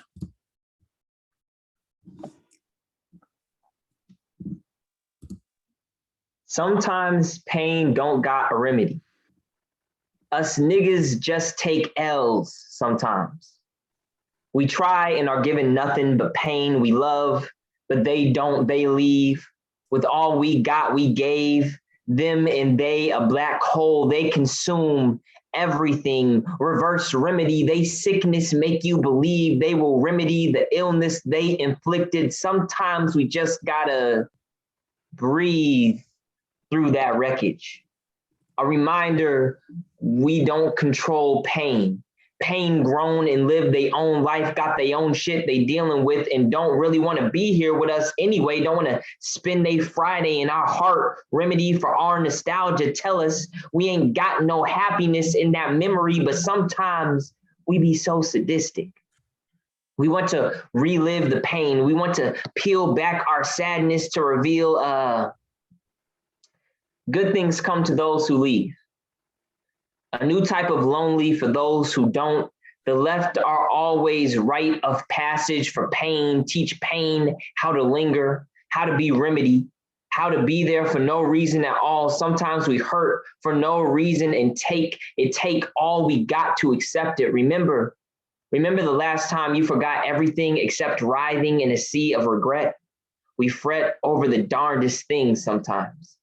Like when we couldn't find the remedy to our sadness and the bed became gas chamber. Don't breathe, it said, and we listened until pain left no room in our lungs for air. Pain reminded us death was unpleasant, but got suffering for everyone we left behind. A quicker remedy to our hopelessness. Is this a sad moment? To realize we don't own pain? To realize we hurt sometimes? With no remedy, just the things we got hidden in our memories, don't know a cure for pain. It be like that sometimes. Jamon Hill. Judges, hold your scores up, please. While the judges are putting their scores together, thanks everybody for being on either Facebook Live or on this Zoom call. We really appreciate it. Judges, put those scores up as soon as you have them ready, and I will call them out. And I'm going to go from Georgia, move yours over a little bit. Let me see the whole score. Okay, that's good. Thank you very much. I'm going to go from low to high. An 8.7, a 9.0, a 9.2, a 9.3, and a 9.6 for Jamon Hill. These are cumulative scores up to the last round, and then it'll be head to head after that. So what's Jamon's score for this round? 27.5. 27.5 for Jamon Hill. All right, great. Roscoe, you're up next. Please welcome Roscoe to the screen. All right, you guys can hear me okay? You're good. Okay.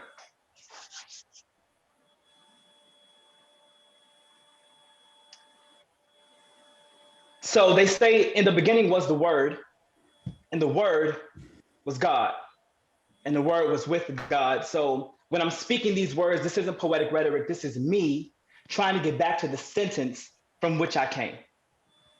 Love. Love is two or three different, more concrete emotions all rolled into one mass, combined with flesh and speech to create man, because in the beginning was the Word, and the Word was love, because God is love. So I love you the way that God does, like forever, like no end, because God or love is infinite. And we were made in this image of infinite love. So in a search to find myself, not only had I never left, but I had been looking in the eye of I the entire time, just waiting on me to speak the words so that God in me could be revealed. This is self-love. This is what you need first before you go looking for God in someone else. So it poses a lot of questions, like if God sees all, how can love be blind?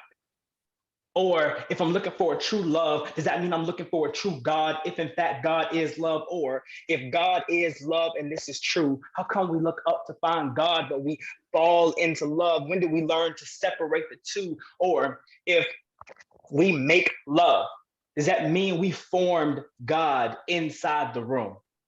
Is this the never before explained immaculate conception of God and intercourse of universes colliding, planet first, emitting bursts of energy so far beyond known to flesh and bone that we put it on a throne? I have only known love to be that powerful. So it changed everything, y'all. He changed everything, y'all. Even changed the way I pray. Like, dear love, I God you. Guide me as only you could. So many people run from you and mistreat the vessels in which you will contain because they are told to fear God, which makes them fear love, which means they go through life never being able to understand God or never being able to feel love. Even church told me to fear God, and I asked why, how do I love you and fear you at the same time? Didn't make sense. So I had to be born again because I had been dying to find you. I mean, every suicide attempt had been me just dying to find you. And often we are too far gone. We so far gone that we can't even see where God is anymore. And this is why we look for love in all the wrong places. So in hopes that everyone finds their one true God, in love's name I pray. Amen. All right, that was Roscoe. Roscoe, I've been saying your last name is Burns, but you say it a different way? Burnhams. Burnhams. Yeah, Burnhams. Burnhams. B-U-R-N-E-M-S. B-U-R-N, yeah, that's my mistake. B-U-R-N-E-M-S. Roscoe Burnhams. Well, if I don't write the name out right and misspell it, then I'm going to mispronounce it. Sorry, sir. Roscoe Burnhams, please give him a score. I believe the scores are up, low to high, an 8.8, an 8.9, a 9.0, a 9.4, and a 9.7. Will that be enough to keep Roscoe with us in the next round? We will see. What do we have, Mr. Hardesty? That's a 27.3. 27.3 for Roscoe. Okay, Breeze, you are next. Please welcome Breeze to the stage or to the screen. Hello, can you see me? You are on, sir. Yes, Can sir, you hear we me? do see you.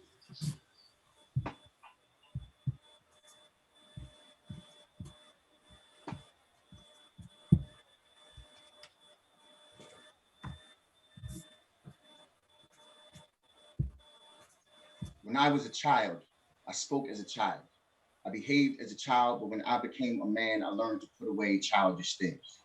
To my stepfather, Reginald Harris, thank you for teaching me how to be a man, showing me the ropes, how to roll with the punches. When up against the ropes, you taught me keep my chin out and my guard down, be open target for your cheap shots, be a heavy bag for all of your bad days. You see, apparently, when life makes a man feel unworthy of the title, having boxing matches with my innocence was the quickest way for him to feel like a champion again. He taught me the Bible with no whisper of scripture, but made sure to write his word and all the red and bleeding of me. I remember this one time I was sleeping. I was dreaming of heaven until I woke up to the wrath of God in your right hand. I wept like Jesus, and he replied, shut up before I give you something to cry for. And this is a lesson found in Proverbs. He's teaching me what a man slow to anger looks like. Black eye, bruised face, and chipped tooth later let me stink home from school and brought me a honey bun. He was teaching me that real men can admit when they're wrong. And I returned to school, face bruised, with the teachers bribing me to bear it all, but I couldn't. See, around here, snitches get stitches to their shattered spirits when people come around asking too many questions they would never understand. A Black parent's parable, that what goes on in this house stays in this house. My mother had already started calling me a traitor because I couldn't keep my broken face together long enough before our business started spilling into the streets. I was told to hold it together, so I did. Clamped down into myself like a bear trap, held my tongue like a seizure victim. I smiled and said nothing, smiled through the pain caused by smiling. The lesson, real men don't show weakness. They had the pain in their face, behind the hurt in their hearts. When you train up a child in those ways, when they get older, they will not depart from the hurt and pain and toxic you are. And I stayed stuck in those ways. I broke everything, I fought everything, I fight everything in this ring of life with my chin tucked and my guard up for when haymakers at hugs, swinging on anything, getting too close just to make up for all the times when I couldn't fight back. See, apparently, when a boy is taught how to be a man by a male that is not actually grown into a man, the boy becomes an open scar that'll never heal right. So thank you, Reggie, for teaching me what never heal right looks like, for being such a walking hemorrhage that I was able to look at you and aware to apply pressure to all the bleeding I was. When I was a child, I behaved as a child.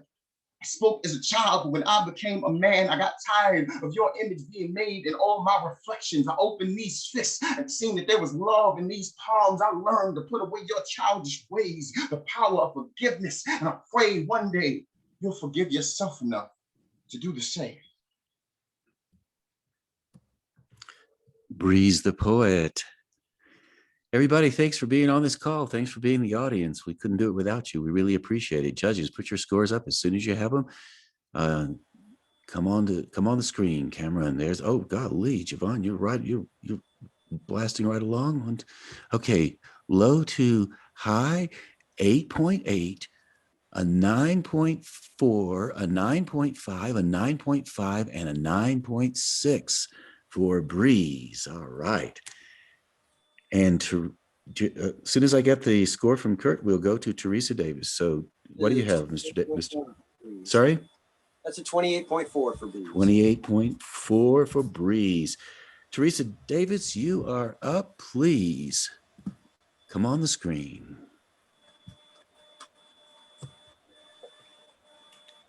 This is for 2020, who revealed all the toxic relationships because you had to stay inside with a motherfucker.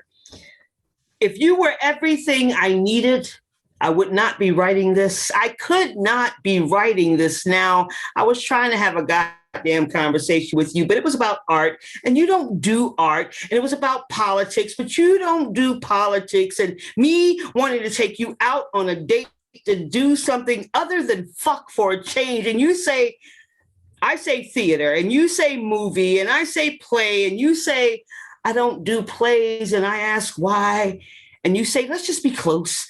And then you get the rubbing and shit, taking advantage of my sexual ADHD. And suddenly we are fucking again. And you are letting me, and I am letting you, and the belts are breaking, and the bed is breaking. And then you are passed out, and I'm laid up next to you, writing a poem about how I don't need to be with you. And the fact that we can't even talk about this, because this is not the first time I've broached the subject. And the distance between us is further than it appears, closer enough for fingers to stroke clits, but never close enough to meet minds in the middle, because you don't do that.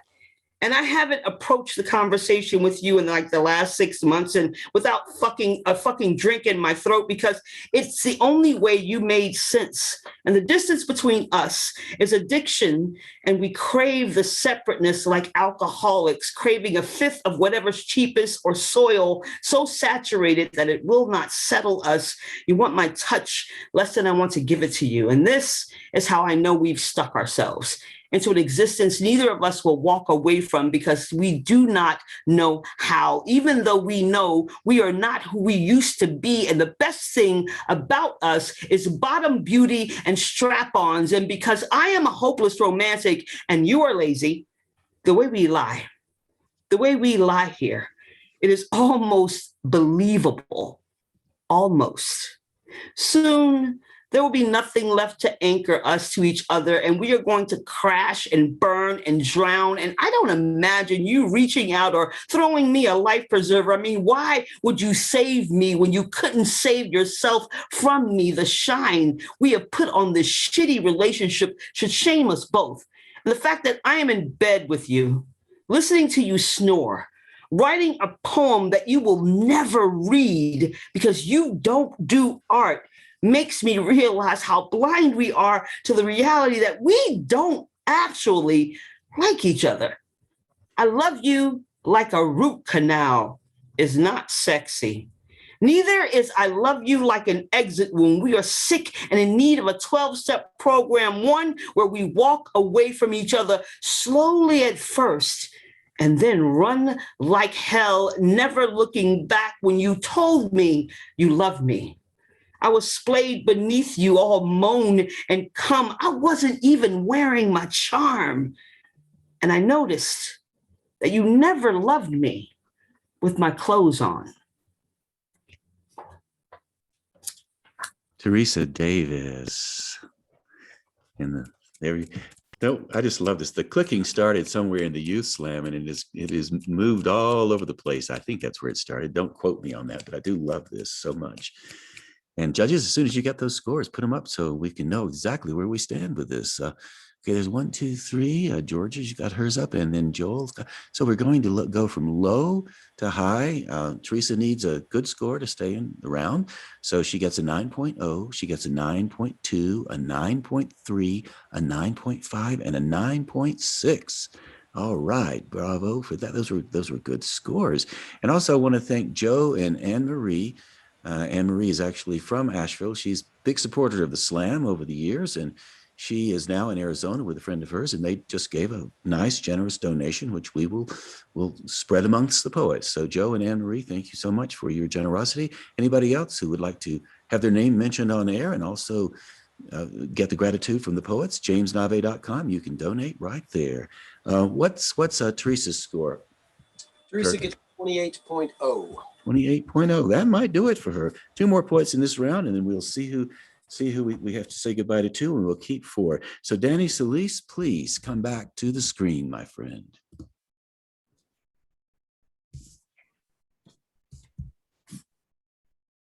With apologies to Langston Hughes and John Coltrane.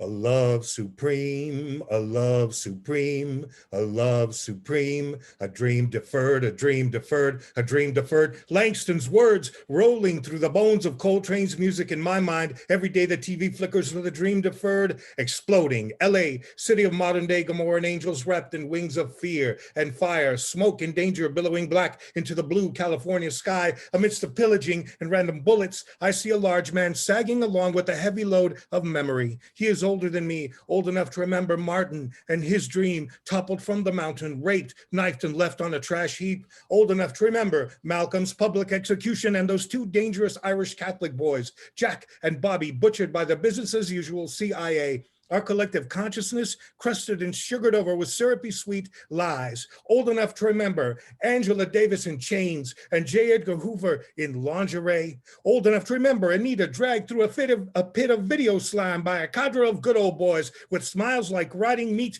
Clarence stinking with his dirty pieces of Supreme Court silver.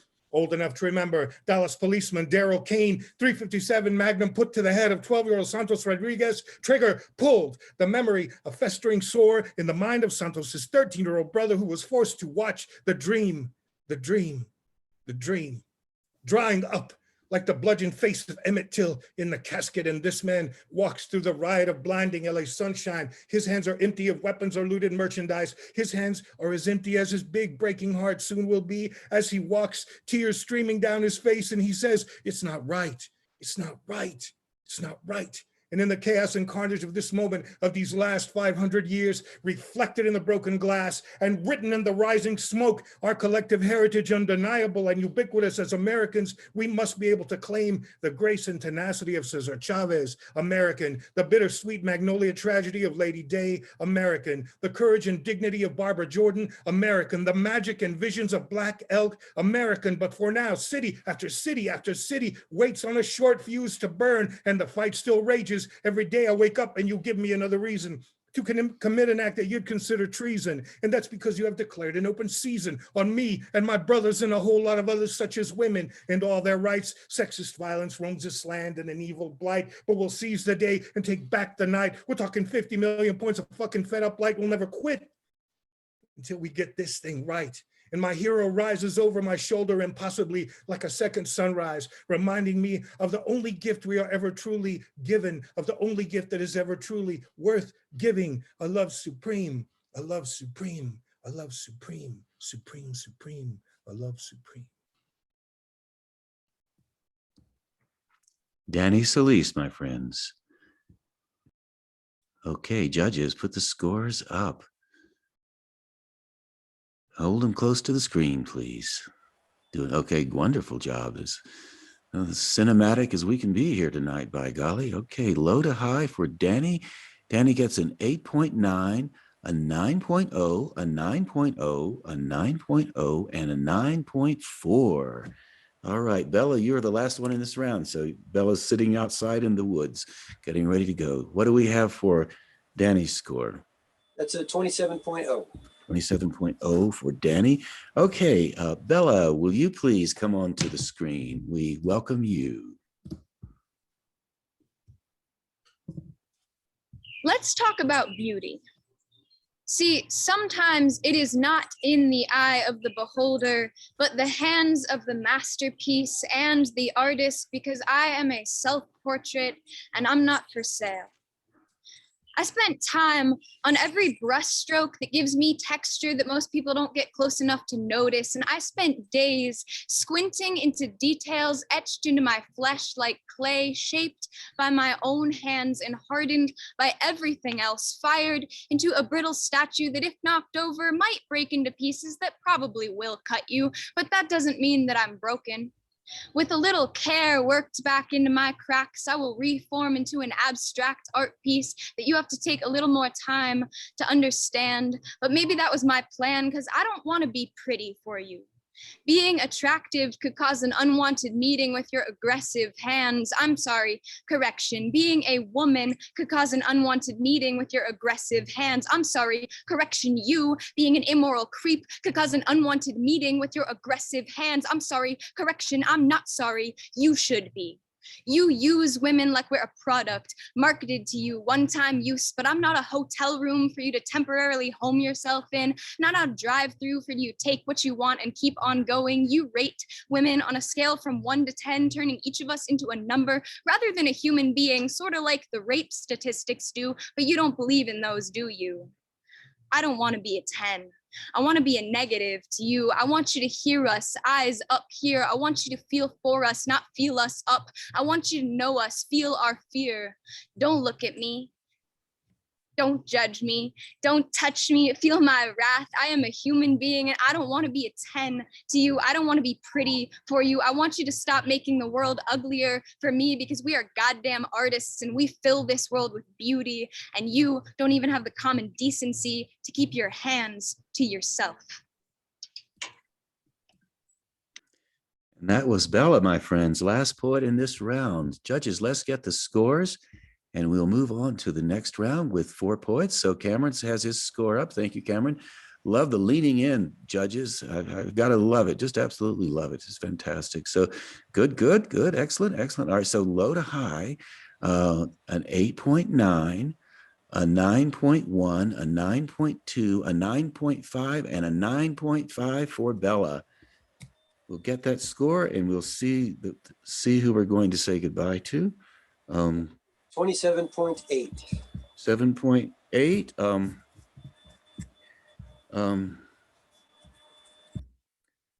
Would that be a 53.5 for Bella?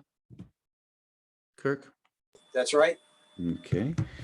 All right, my friends, we have arrived at the end of the second round, and we're going to have to say goodbye to 2 poets. And those two poets, Bella and Danny Solis, we're going to say goodbye to them. But before we say goodbye to those 2 poets, I have a couple of things I'd like to say about both of them.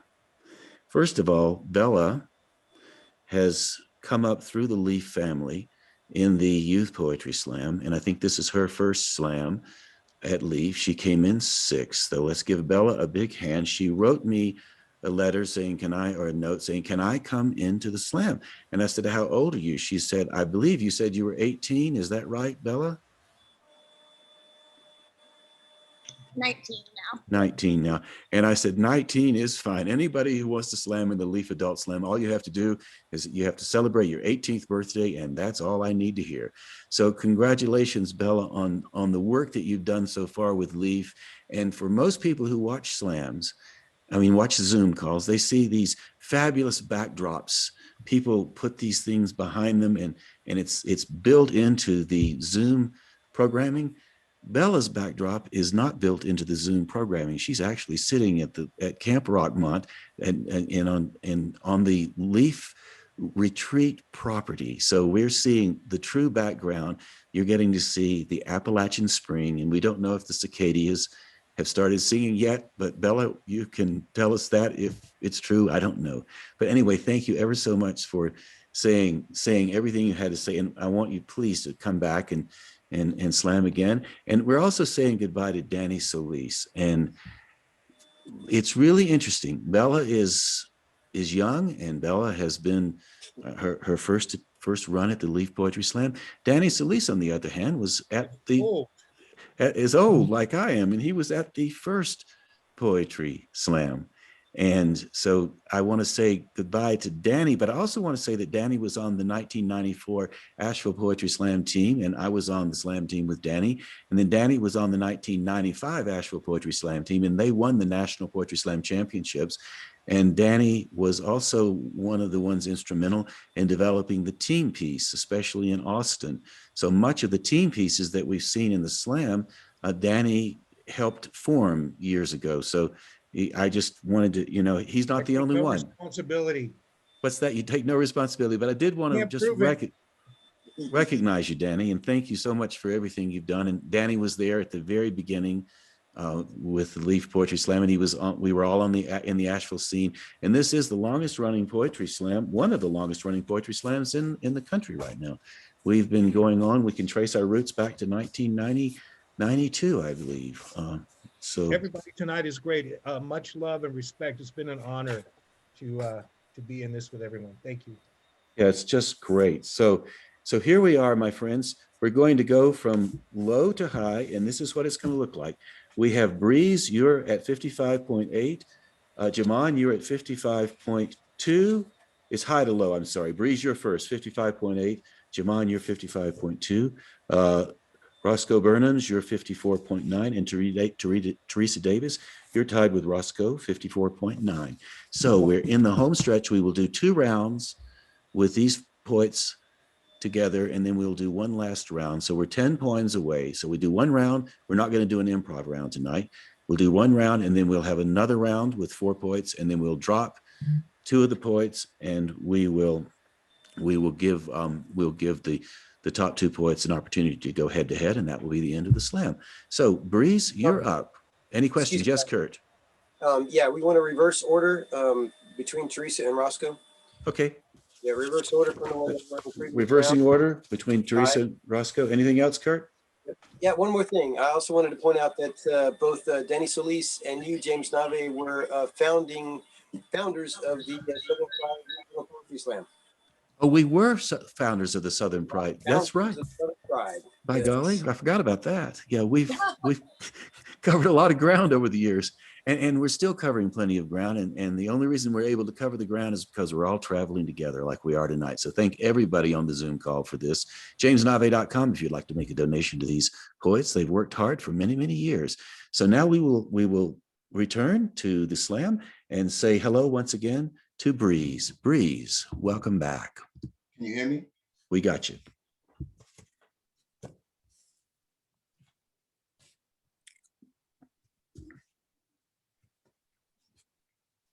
My son Kamari loves hard and brave. His love heals all and conquers everything. My son Kamari, he loves just like his daddy. True story. One day at his mother's house, he sits on my lap and she walks past and playfully shoves him. He hops off to give chase towards love that he knows loves him back just like he loves. But I watched him learn what running so freely towards love will do to you if you do not watch where you are going. She reached back and smacked him. The impact incinerated his young innocence. It was a direct hit. You can look at his face melting like he got hit with a nuclear weapon. You can tell that he was too busy loving to know that a war was going on. Now I am forced to flee from the enchantment of my son's freedom and be reminded all the times when I actually thought it was love in the air, how the explosion hit me, how the shrapnel of a broken heart can rip through everything about you beautiful. And I remember how I loved anyway, how I busted Shanetta out of the city that held our dreams behind bars.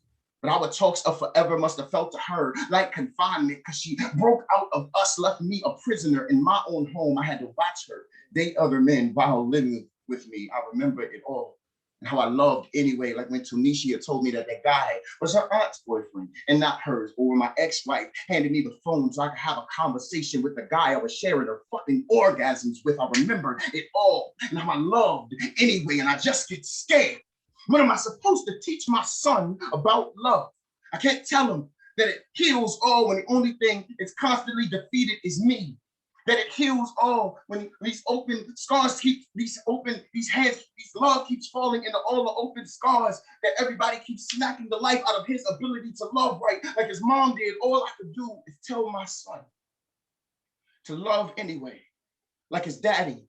Because you can see through all of the shots I've taken, I am still here, son, loving hard. And I ain't dead yet, love anyway. Like it has never done anything wrong. Because you will never be wrong loving people who do not deserve it. You will never be wrong loving people who do not deserve it. I repeat it like fight song till it's etched in my spirit. You will more than likely love people who do not deserve your love, but you will never be wrong loving people who do not deserve it. You will only be wrong to stop loving when you yourself are so deserving of love. What I will tell my son of love: be love anyway, be hero, be purple-hearted honor that leaves no love lost or left behind, because if you are not fighting for love, you are only fighting against it. And I simply refuse to raise you to become somebody else's war. Breeze the poet. If any of you on the Zoom call would like to read the chats, we've got a lot of great comments in the chats. Chat page, praise page, really more than a chat page. Judges, those scores, please. All right, here we go. Very nice. Well done. We're going to go from low to high. An 8.6, a 9.2, a 9.4, a 9.4, and a 9.6 for Breeze the poet. All right. That's a 28.0. 28.0. Good. We're going to go rounds on this. So we're going to be seeing everybody for 2 rounds. Jamon Hill, please work your way back into that screen, my friend.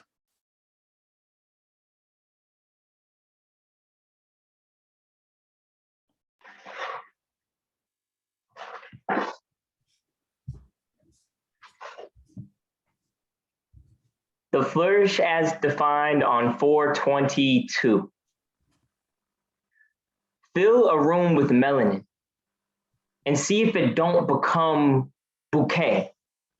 See if it don't burst all through everything and wrap around the sun chloroplast, just a grinning we, all green and bright colors and ultra fly, photosynthesizing in a mug. I don't even know what that means, but fill a room with melanin and see if it don't turn prairie in the spring, all sunlight and daughter glow and grand shine, stems and leaves and thorns and blood and ashy elbows and swimming and hooping on concrete till you got holes in your socks and sweat and sneaking kisses and dust and ribs and dust and ribs and dust and ribs, and fill a room with melanin and see if it ain't Eden before the apple.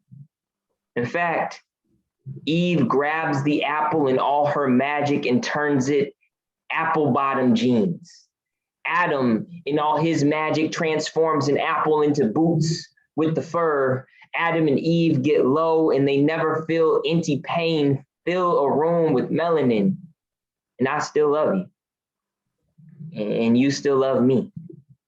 And we don't know what love means, but I go to sleep at night with your skin on my eyelids. I dream you open and creating and loving freely with no limits. I lament the nights I try to pull you into my orbit when you waltz with galaxies, and I can only hope to meet a star. Fill a room with melanin and call the room heaven.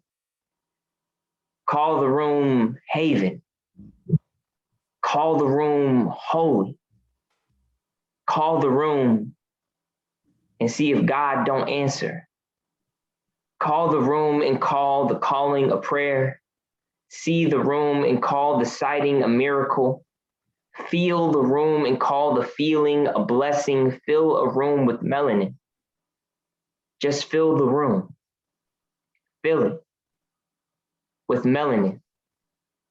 Watch it bloom. Jamon Hill. Ahmet, you're still with us. It must be 4 o'clock in the morning in India right now. You may be seeing the dawn come up. For those of you who are tuning in late, judges put those scores up and hold them up. But for those of you who are tuning in late, we welcome you. And Ahmet called in from India and he read a poem to open the show. So we were grateful for him burning the, well, he's probably burning the morning oil right now. I don't know. Let's see. We have 1, 2, 3, 4, 5 scores up, low to high. We have an 8.2. We have a 9.1, a 9.2, a 9.2, and a 9.5 for Jamon Hill. All right. And Kurt, what's the score? What's the score, my friend? Again, thanks everybody for tuning in. We really do appreciate it. Sorry, that's 27.5 for Jamon. 27.5 for Jamon. All right, Teresa Davis, we are excited to see you once again. Please welcome Teresa Davis to the screen. For Kesey, 5 years and I still miss you. Fabular. The way I saw it, she walked right in. No, she didn't walk. She kind of sauntered, maybe a swagger, rolling her hips in that way, or maybe she strolled like she could care less, but you could tell she cared a lot anyway. She walked in, sauntered, strolled like she owned that place, or at the very least her space in that place. And I swear I ain't never seen nobody enter a room the way she did, not one care in the world, her hips rolling. Then she stood perfectly still. Okay, maybe she moved just a little, but she was perfectly still in that way. You knew something was going to happen and it might be scary, but you wanted to watch. She stood perfectly still, kinda, and looked at everybody like they owed her money and they best be ready to pay up. Then she made eye contact with that woman. She was a beautiful woman, the way she blushed when their eyes locked. She only blushed in her eyes when that woman looked at her the way she did. Then she did that walk again, all saunter, swagger, stroll, rolling hips. She walked right up to that beautiful woman and smiled, showing no teeth, but we saw them all. It was like they knew each other, but not really. I mean, you could tell. I mean, there was chemistry. It was everywhere. It kind of bounced around the room and they didn't notice and we didn't mind. I mean, it got on everybody and the walls. Then the woman plunged her hand in her chest. She just stuck it right in there, her hand in her chest. She reached inside her chest and it was magical. Her hand disappeared inside and she just pulled it out, just pulled it right out. She just pulled her heart right out of her chest and handed it, her heart, to a beautiful woman like that was normal. Like people just walk, saunter, stroll, swagger, hips rolling, not a care in the world, perfectly still, but moving, all smile, no teeth, eye contact, and chemistry bouncing around the room. And they just plunge their heart and their hand in their chest and pull out their heart and hand it to a beautiful woman. Like people do that every day. Like magic, like normal. Then she said 3 words. She looked at that beautiful woman smiling, showing no teeth, and said, "This is yours." She said it just like that. "This is yours." Only 3 words, and her heart, she just handed it, her heart and 3 words to a beautiful woman, and the beautiful woman smiled. Blushing in her eyes, she smiled and simply said, "Thank you." She said it just like that, holding that heart in her hand. And then, y'all, she tucked it inside of her own. And I swear, I ain't never seen no shit like that. Thank y'all. Teresa Davis. Quick note to the poets. I just noticed this when I call your name to come up, if you say something like, just say one word like "I'm on my way," that will pop your face on the screen immediately, which is something that will, the more of your face we can see, the happier we are. Meanwhile, the judges, how about it? What score? What score doth thee give? Okay, here we go. All right, here we is very good. We low to high. We have a 9.0, a 9.1, a 9.1, a 9.2, and a 9.4. And Cameron's working with those red things. He leans in with his red stuff. So what little sticky notes. What do we have, Mr. Hardesty? That's a 27.4 for 27.4 for Teresa. Roscoe Burnhams, you are next. Please welcome Roscoe to the screen. Awesome. You can hear me okay? Got you.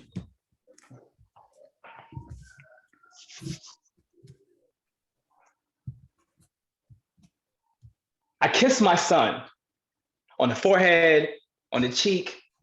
Okay, he's a toddler right now, but I kissed him. First time he peed in the potty, all by himself. I kissed him at 6. At 6, I will kiss him. The first time a bike ride becomes a bull ride, I will kiss his scraped knee. At 12, when the first person he puppy loves dogs him, when a flood breaks from his eyes, I will kiss him dry. At 17, I'm gonna kiss him before prom and tell him he's gorgeous. At 18, give him a smooch right before he graduates. I kissed my son because kids are always kind of embarrassed when their parents kiss them, and I love embarrassing my children. I kissed my son because I kissed my daughter, but that's not a poem. Because we're expected to kiss daughters. Fathers are expected to kiss daughters. Cradle, coddle, give them all the affection, right? But not our sons. No. We're supposed to punch our sons in the shoulder, in the chest. You man up, you go hard, you be a stone, a wall, but not like Stonewall Rebellion 1969, because that would be gay. And you know how some fathers are so scared for their sons to be gay because we are lied to. Because we are lied to and told that gay means sensitive, or that sensitive means soft, or that soft means feminine, or that feminine means weak.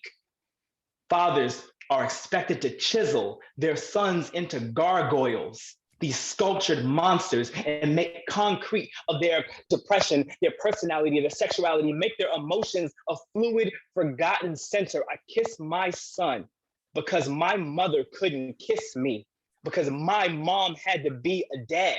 I kissed my son because my dad was never around to kiss me or hold me or tell me I'm beautiful. Not that he would have anyway. He comes from a time where manliness gets cut from affection, and patriarchy has always pulled the strings, making men these hyper-masculine marionettes who ball to their fists and grab their crotch and try to puppeteer women masculinity, so fragile, but held in the hands of men who only crush and violate, but not my son. He will not grow up in that crater of manhood that I am still climbing out of, where the threat of emasculation is an earthquake looming around every shaky compliment, where even a hug is a tremor, where I love you is a fault line, dividing men, where fathers won't even embrace their son's cheek for fear of cracking his face like crust, where the male ego gets built like a castle, but could crumble with just a kiss. Roscoe Burnham's, my friends, last poet in this round. We're going to keep all 4 poets. I've made a decision. We have time, actually. So we'll do 4 poets, and then we're going to drop one of the poets, and we'll go head to head with 3, because we have time to do that. And the idea here is to keep as much poetry on the screen as possible. Judges, put those scores up for us. Roscoe needs to keep the scores high. We're doing pretty well here, I have to say. And Javon is in the barn at the Leaf Festival, or the Leaf Retreat, they're calling it this year. 9.1, no, 8.9, 9.1, 9.2, a 9.7, and another 9.7. Okay, that's and we'll move right on. We're going to go from high to low. Is that right, Kirk? Yes, that's yes, right. Okay. So Roscoe's score is 28.0. And the cum is 82.9. That's right. Okay, so we're going from high to low, so you get a sense. So here's what the poets have to do. They have to do their dead level best on this, and we're going to say goodbye to 1 poet, and we're going to keep 3, and then we're going to head on the last round.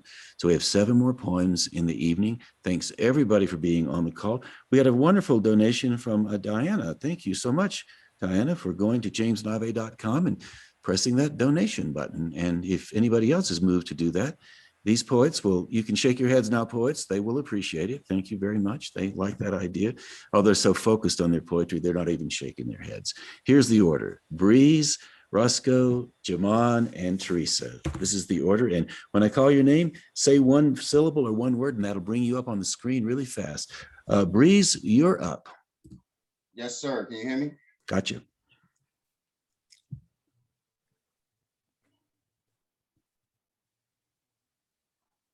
June.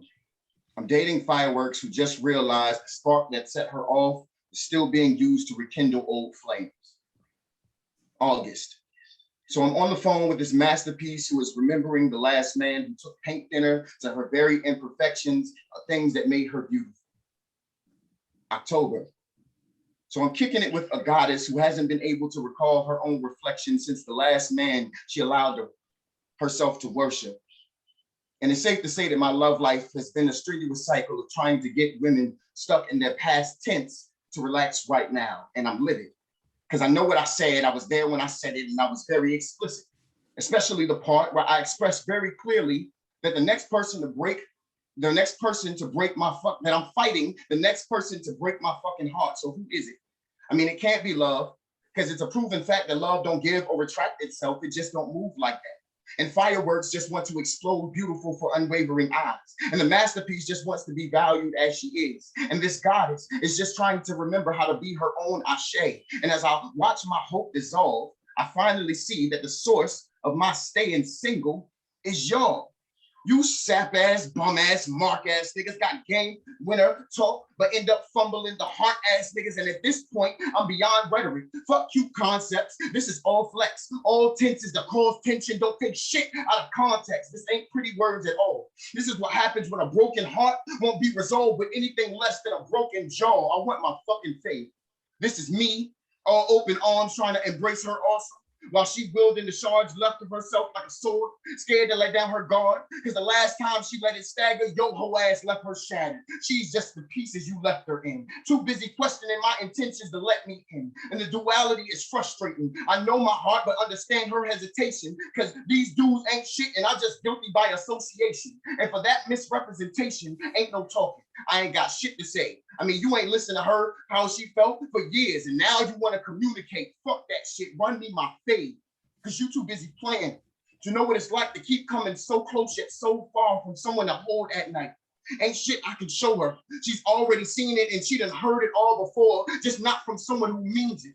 And it's fuck dudes like you that get on my damn nerves, because ain't no head good enough to get the way she's been hurt out of hers. So I need my fade. Square the fuck up. I need some action, because I don't feel like dealing with my loneliness in a mature fashion. I'm saying, bro, throw them fangs up. Because being emotionally unstable just justifies me portraying my sadness as anger, and I feel inadequate and unworthy of affection, and I just want someone to love. And this punch is just a twisted way of me reaching out, because I really need a hug, and I love hard, and it feels like no one appreciates or cherish me, and I'm wilding, using rage and violence as a form of therapy, and what? No, I'm not crying, man. I knuckle up. I ain't playing, because hurt people, and someone else needs to feel this pain. For every tear, a fuckboy like you make my mama cry. Every man in my life that ain't teach me how to handle this heart of mine. That's Rwanda in third grade, who told me I was too black to touch, and every reason other than the person I am, making me unworthy to love. For the women who played the fact that I love hard like a game, and for the one woman who waited till I was asleep to take what I would have gave, and for the woman who maybe would have loved me right if she had met me before you came. Boy, I'm about to knock everything wrong with me out of you. So square up. I need my fucking fade. Breeze the Poet. All right. Opening the second round of the 4 poets. So judges, put those scores up. Put them up. There you go. Get them close to the screen. Javon's trying to recycle her scores. Just there we go. All right, hold them high. Okay, there we go. Low to high, 8.6, an 8.8, a 9.3, a 9.4, and a 9.4. So there you go. All right. Kurt, what do we have for Breeze? After a 1 point time penalty. After 1 point means if you go over 3 minutes and 10 seconds, you start getting a time penalty. Okay. It's 3:20. Breeze went 3:48. So, Breeze went 3:20, 3:48. Right. Thanks, Kurt. So his score is 26.5. 26.5. All right. Roscoe Burnhams, please join us on the screen.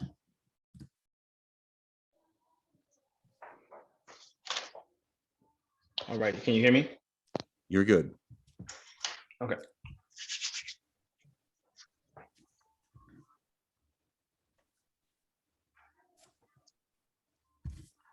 Jazz singer Ma Rainey said, "Oh, white folks hear the blues come out, but they don't know how it got there."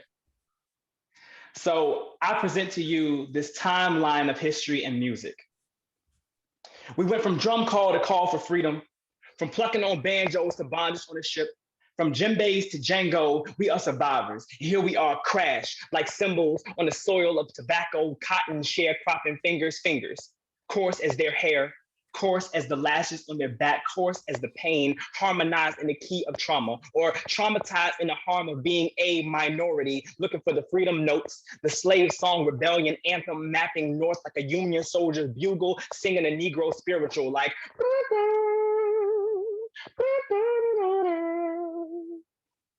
and those same fingers that had been plucking the necks of blues and folk guitars had been the same fingers plucking tear-soaked ropes from their necks. Who but us could unravel a noose and turn it into an instrument? Go through hell and then make gospel, like fire, shut up in the bones of a burning cross and then baptize themselves in a colored fountain. I mean, who but the Negro could fry up a Jim Crow and feed a nation revolution? to the symphony of the iron hand bigot called America, the pop of gunshots like police batons and snares, snared justice in the teeth of police dogs who but colored folk could find rhythm in a riot, make a Motown out of a march, and then when the soul need a break beat, we bass boom, crack walls, crack glass ceilings. Even when crack babies were getting born in a concrete existence, we pump up the volume, pump up the volume and the veins. Who but blacks could use needles to spin back the hands of time and scratch the surface of a broken history? Who but descendants of slaves, now only slaves to a rhythm, could take centuries full of suffering and then make genres full of joy and rising sounds like black notes on a white page, and they want to know how it got there. But we've always taken all the off key that we've been given to make a resilient medley, and they want to hit the notes, or they want to silence the notes, they want to dead the notes. But it is said, you can kill a revolutionary, but you can't kill the revolution. So when you are children of the drum, people can stop the heart, but they will never stop the beat. Roscoe Burnhams. 2 more poets in this round. Judges, put your scores up, please. And thank you, judges, for that. Okay. Roscoe's trying to stay in the round here, so we'll see how he does. Judges, okay, there's George is up and S is up, so we'll go from low to high. We have a 9.1, we have a 9.5, a 9.6, a 9.9, and the first 10 of the evening with a smile behind it from Cameron, Judge Cameron. So those are good scores. I'm sure Roscoe's happy with those. Maybe that'll keep him in the round. Jamon's getting excited. When I call your name, just say something like, can you hear me? And that'll put you right on the screen. Kurt, what's the score? That's a 29.0 for Roscoe. 29.0 for Roscoe. Okay, Jamon, you are up, my friend. Hello. See this boy in hoodie with Skittles and iced tea alive and living. There's this wonderful town called Sanford, see? My grandfather from there, he was this boy that kept his hair short and hung in hoodie. A colorful name, sounded bright like Skittles, Philander, sweeter than Southern iced tea. He be walking through the neighborhood alive and living. Black boys in Sanford work root back alive, carry aunties for middle names. See, Ricky Mama pulled a knife over iced tea, and Philander made a world for this boy. Call it escape, this castle with Skittles, garden of possibility in hoodie and living. Sanford turned circus splendor in hoodie. Witchcraft turned wisdom, turned family alive. Rick Philander be the cool cat with Skittles, carry rainbows cause he survived the storm. See, my grandfather, 60-something, still this boy in a hoodie with Skittles and iced tea and living, dancing. Don't spill a drop of iced tea, slide electric boogaloo, black boy hoodie, my grand Philander, always been this boy. Arthritis hands texting me emojis alive to show love like them Sanford boys. See, Ricky smile be sugar rush with Skittles and living. Got me thinking I can walk anywhere with Skittles, break all the rules, all while sipping some that iced tea. Black children running far as the eye can see. We all celebrating life inside this hoodie, all because this boy with auntie name was alive. And auntie magic made a home inside this boy and living. So we walking down the street, right? And we see this boy looking about 14, walking with Skittles, and we ain't never seen someone so alive, so Philander. Ricky with iced tea, name like sitcom, crown made of hoodie. He beat the brakes off this rent-a-cop watchman, see, and living My Gram's still alive, and he's still this boy. And some of y'all don't see this boy with Skittles, a heart, and iced tea still alive and living in hoodie, but I do. He's right here. I'm right here. We're right here and living. Tell me, what about your skin ain't the flourish? What about these bones ain't survival, ain't all? I woke up like this. If there ain't no God, then how you gonna explain all this melanin popping, all this excellence, all this us? How you gonna explain my grandmother's laugh and my grandfather's heartbeat? How you gonna explain my baby sister, her laugh, her miracle? See, Lucille Clifton said, God is a friend standing in between what I've been told and the trouble I've seen. Find God in the gap between knowledge and understanding. Name it what you want, just name yourself enough. Name yourself worth living, because you have always been enough. You have always been.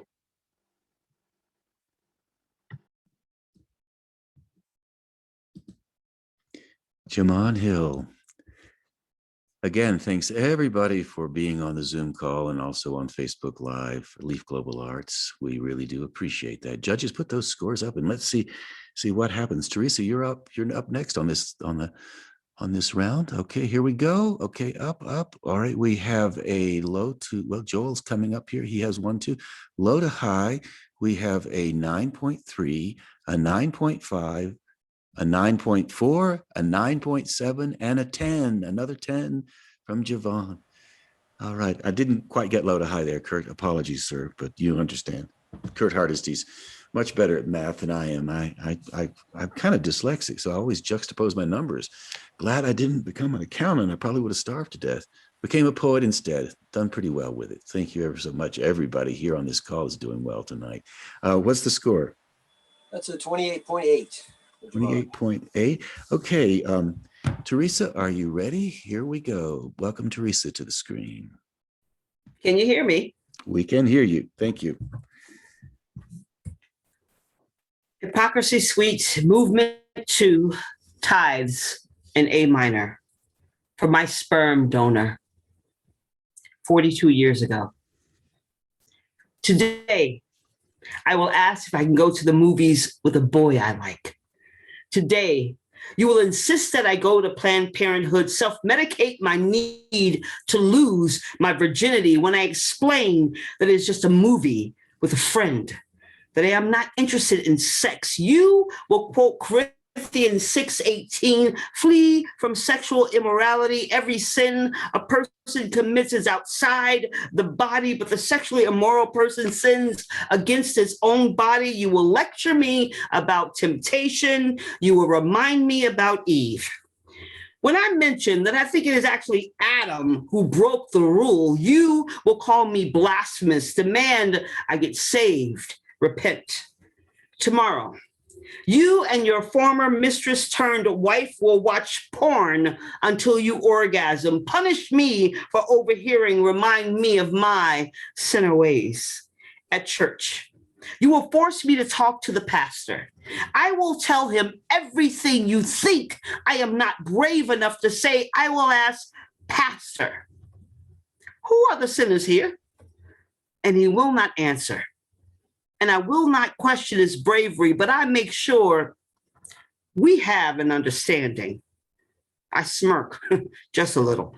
When the pastor's sermons speak of giving into the flesh, congratulate myself for being his inspiration. Get a little sick when you and the woman you cheated on my mother with amen in harmony. I'll catch the pastor's eye.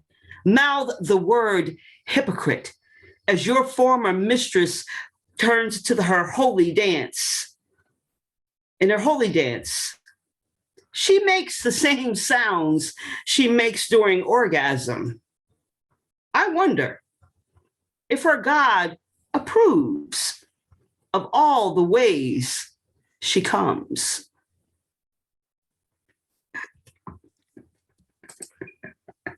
Teresa Davis. In the last of this round, judges, put those scores up. We're headed now into the final round. I see some people waving their hands. Kate is waving her hand. I can see you on the screen. We appreciate this. Hold those scores up, judges. Judge Hold those judges up, scores. Okay, here we go. Low to high. Teresa has a 9.2, a 9.2, a 9.5, a 9.6, and a 9.8. Will that be enough to keep her in the round? I don't know. We'll see. And as we close this, we're coming to the end of the poetry slam, and we really do appreciate all of you listening. As I know I keep returning to, you're welcome to donate, and because we give this away for free. You're welcome just to be here, and if you can afford that, if that's all you can afford, your participation is payment enough.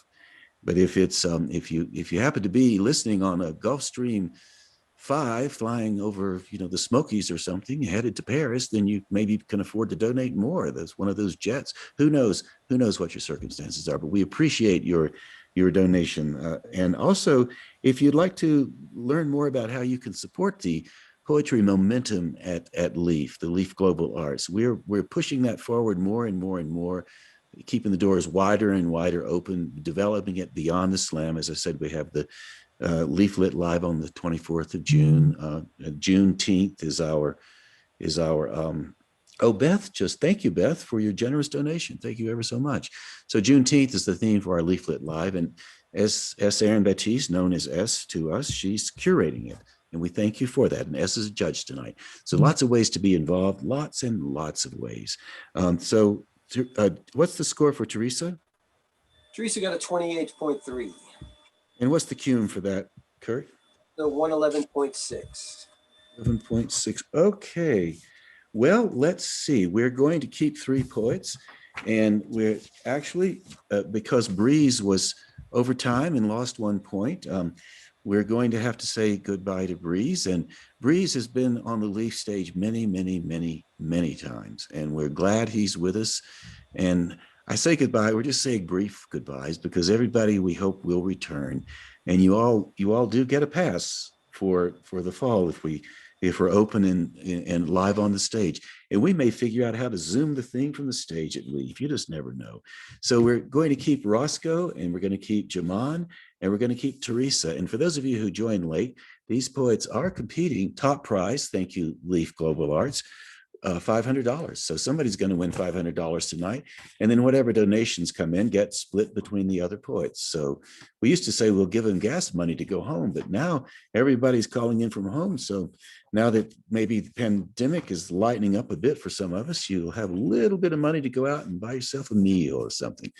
So let's just hope how that works. So I'm shuffling the cards as I shuffle right now. Here we go.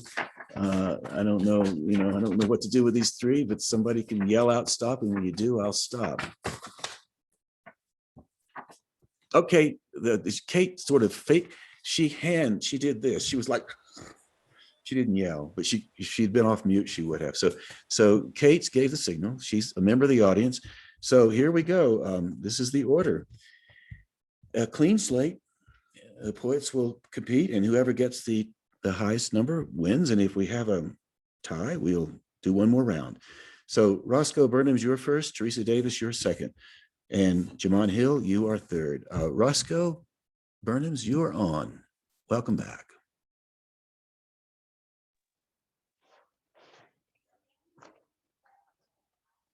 You can hear me okay? Good, yeah. Awesome. Okay.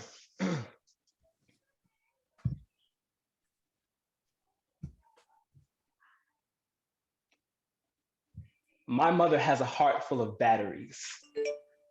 An act of mourning, it leaves her drained, leaves her out of breath. She stays plugged into the bed through most of the afternoon, recharging most days. It takes all evening, and she uses these moments to read scripture and talk to Jesus. My mother owes her life to her faith, but often asks me to take her to church on Sundays. She remembers all the times that she's died, when resurrection has been a defibrillator, laying hands on her. She thanks God for all the transformations and never the doctors. I have recently watched a documentary about how often religious text gets doctored, how holy books undergo transformations. I read a lot about scripture. Found there were 14,800 differences between the original Bible and its most modern version, that the that the similarities between Christianity and Egyptology are uncanny, that most religious holidays linked to Christ are pagan and have nothing to do with Christ at all. After all this, I became agnostic, not atheist. I didn't choose to believe in nothing. Not that there's anything wrong with that. I chose to stop looking through the pigeonhole that is religion. Felt a huge word like God was too big to put in a chapter book. And I use terms like the universe now. I don't pray as much as I meditate. And I figured if Jesus, Muhammad, and Moses didn't need a Bible, Quran, or Torah, then maybe I should follow suit. And at one point, I thought I had to educate my mother on everything that I had learned, right? Truth about King James, religious fear-mongering, the origin of Satan. And since then, she has stopped asking me to take her to Sunday service. Says that she's praying for me, never specifies what she's hoping is going to happen. She thinks I'm an atheist. She's never heard the word agnostic.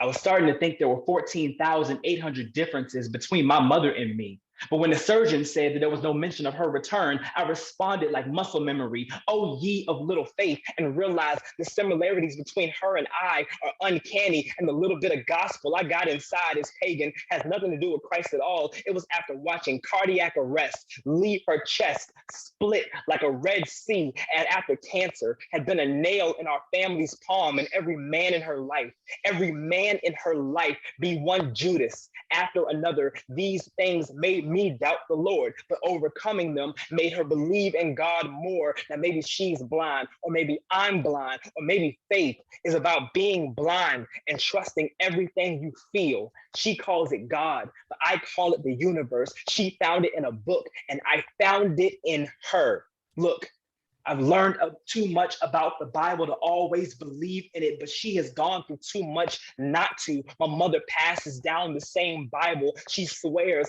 kept her alive, and I'm gonna read that shit all the way through one day when they add a chapter about my mother. I am agnostic, not atheist. There are times I've seen too much to believe in God, but I have watched my mother be God too much not to believe in something.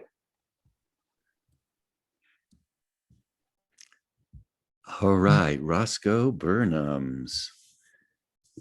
Judges, scores for Roscoe. All right, here we go. This is up, okay? We have one more for Joel. Okay, low to high, a 9.0, a 9.5, a 9.7, a 9.7, and a 9.8 for Roscoe. Okay, Teresa, you know what to do next. We are going to get the score from Kirk, and then you're going to be on. Roscoe gets a 28.9. 28.9 for Roscoe. Okay, Teresa Davis, welcome to the screen. Can you hear me? We can hear you. Cops. Noun.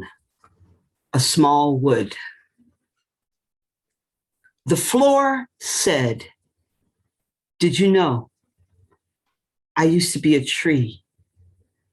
Arms upright, touching the sky, swaying to the beat of breezes, until the men came. With their weapons of destruction, they cut me down in my prime. They took away my roots, took my stretching arms, took my skin, made me a dead, flat thing. When they drove metal through my flesh, I found I could still feel. I feel it. Every time they walk across my face, I felt you, brown girl, the way you took off your shoes before lightly stepping across my body, and act so full of respect. I thought I knew you would listen, knew you would hear what others can or will not. I saw your brother once, brown girl. He stood tall and proud until that man came. With an axe the likes I'd never seen before, he aimed it at your brother, sent metal through his exploding flesh, cut him down. There was so much blood. I had a brother too once, brown girl. He stood right next to me. We two stood tall and proud and wild and family. And then the men, they took him. They bent his flesh, made him a box, placed your brother inside. When they bury your brother inside of mine, a brown seed in the brown earth, girl, what will he grow into? I hope not a tree, not to live the same death twice. They have planted so many of you, an entire forest.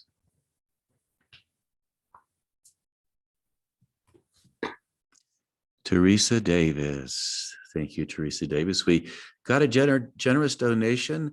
We have Ahmet giving us a donation of poetry from India, and Tish Valyez, my life partner, Tish Valyez, who is in Manila at the moment. She donated something as well. So we've had the donations from India and donations from the Philippines. And we have the judges with the scores. Hold them up. Okay, low to high. A 9.2, a 9.5, a 9.5, a 9.6, and a 9.7 for Teresa. And Kate is clapping. She's been clapping all night. What do we have, Mr. Hardesty? That's a 28.6 for Teresa. 28.6 for Teresa. Okay, one more poet in this round, and we will see who takes the first place. Jamon Hill, you're on, my friend.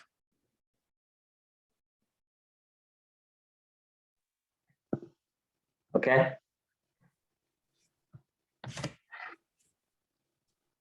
April 27th, 2019, I was falling for a girl who wasn't falling for me. Bro calling, asking me to be part of this thing. A show called The Flourish, named after the belief that Black folks are possible infinitely. Freedom House packed, what a sight to see. E got 10 acts, put me at the lead. Sam came with the raps, Joy Gray would sing. Lisa Lou spat before D. McKenzie. Whole time John Gotti came spinning with the beats. After first act, we heard King and Ali laughing into rapping. We was boxing with a dream. Eric had to go up there with Lauren Bradley. Couldn't go tonight without the homie Ashley. Then we went to Zion for nostalgic music. Listen, crowd straight infectious. Floral pants too tight. Niggas being reckless. Digits getting passed out. Things that we don't ask about. After party packed out. But that one success led to something that we fleshed out. And this is why we proud now. Events and education. We had 2 wings. Flying high, thinking about getting C3. Talking 501, no Levi jeans. But we had to wrangle a couple more for the team. Flourish, Alabama, we was bursting at the seams. Started hosting workshops, never did the work stop. Eric hosting shows while I'm out doing tour stops. Keep building connections. Told us that the work hot. Eventually we ended up at Mrs. Lockhart doorstop. High school, Ramsey. Students, 30. Month, March. Year 2020. First class come in, me a hit. Pipeline one time, and this is why I spit. Setting up plans for what we doing next week. Before our second class, we heard the nation at the brink. Who would have thought COVID would come on in and rock the world and everything would stop? While we was at the top, but we quickly adjusted. And Mrs. Lockhart trusted. The end result, she loved it. Spoken word Wednesday that we taught via Zoom. Next thing you know, we making City De La Bloom. Meeting with advisors, Ken, Indiana. David and Kenny #2 in Atlanta. Eric got virtual curriculum. Listen, he ahead of the curve and he swinging like a pendulum. Core for every Thursday. Meet to make the engine run. Training ourselves to treat this moment like a given one. I mean, this didn't happen for us, but not to us before us. And that mindset was enormous.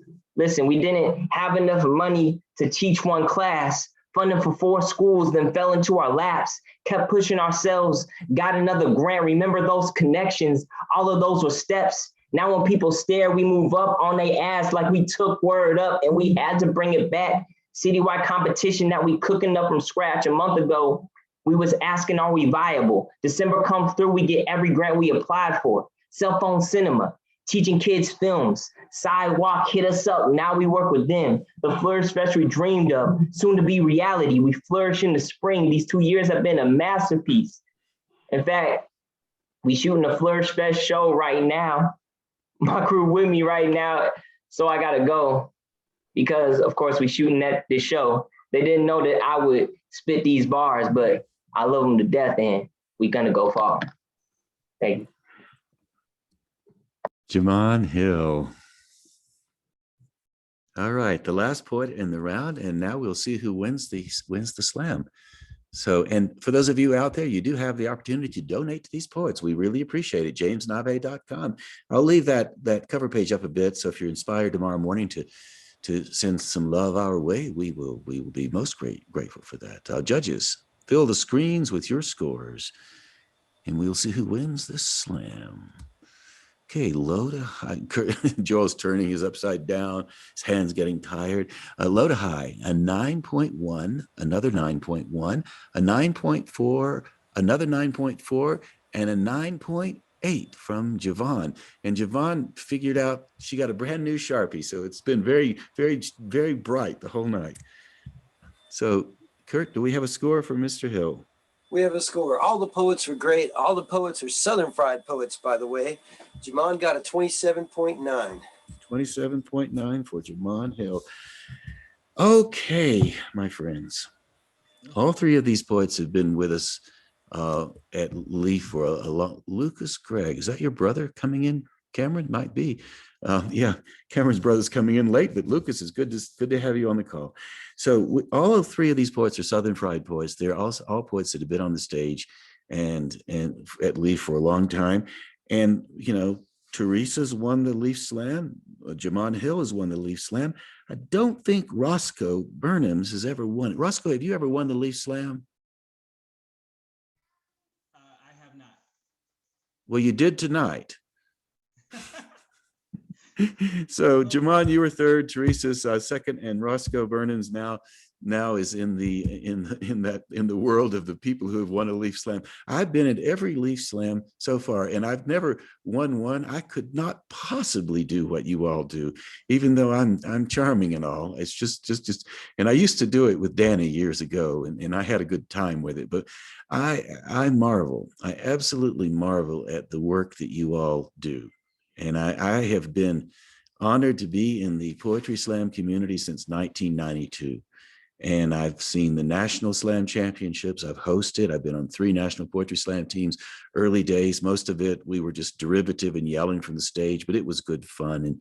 But I've watched people come along in ways that just astound me. And Bella, especially, coming on tonight for her first time. And then Danny Solis, early days. I think he was there at the first Poetry Slam in 1995.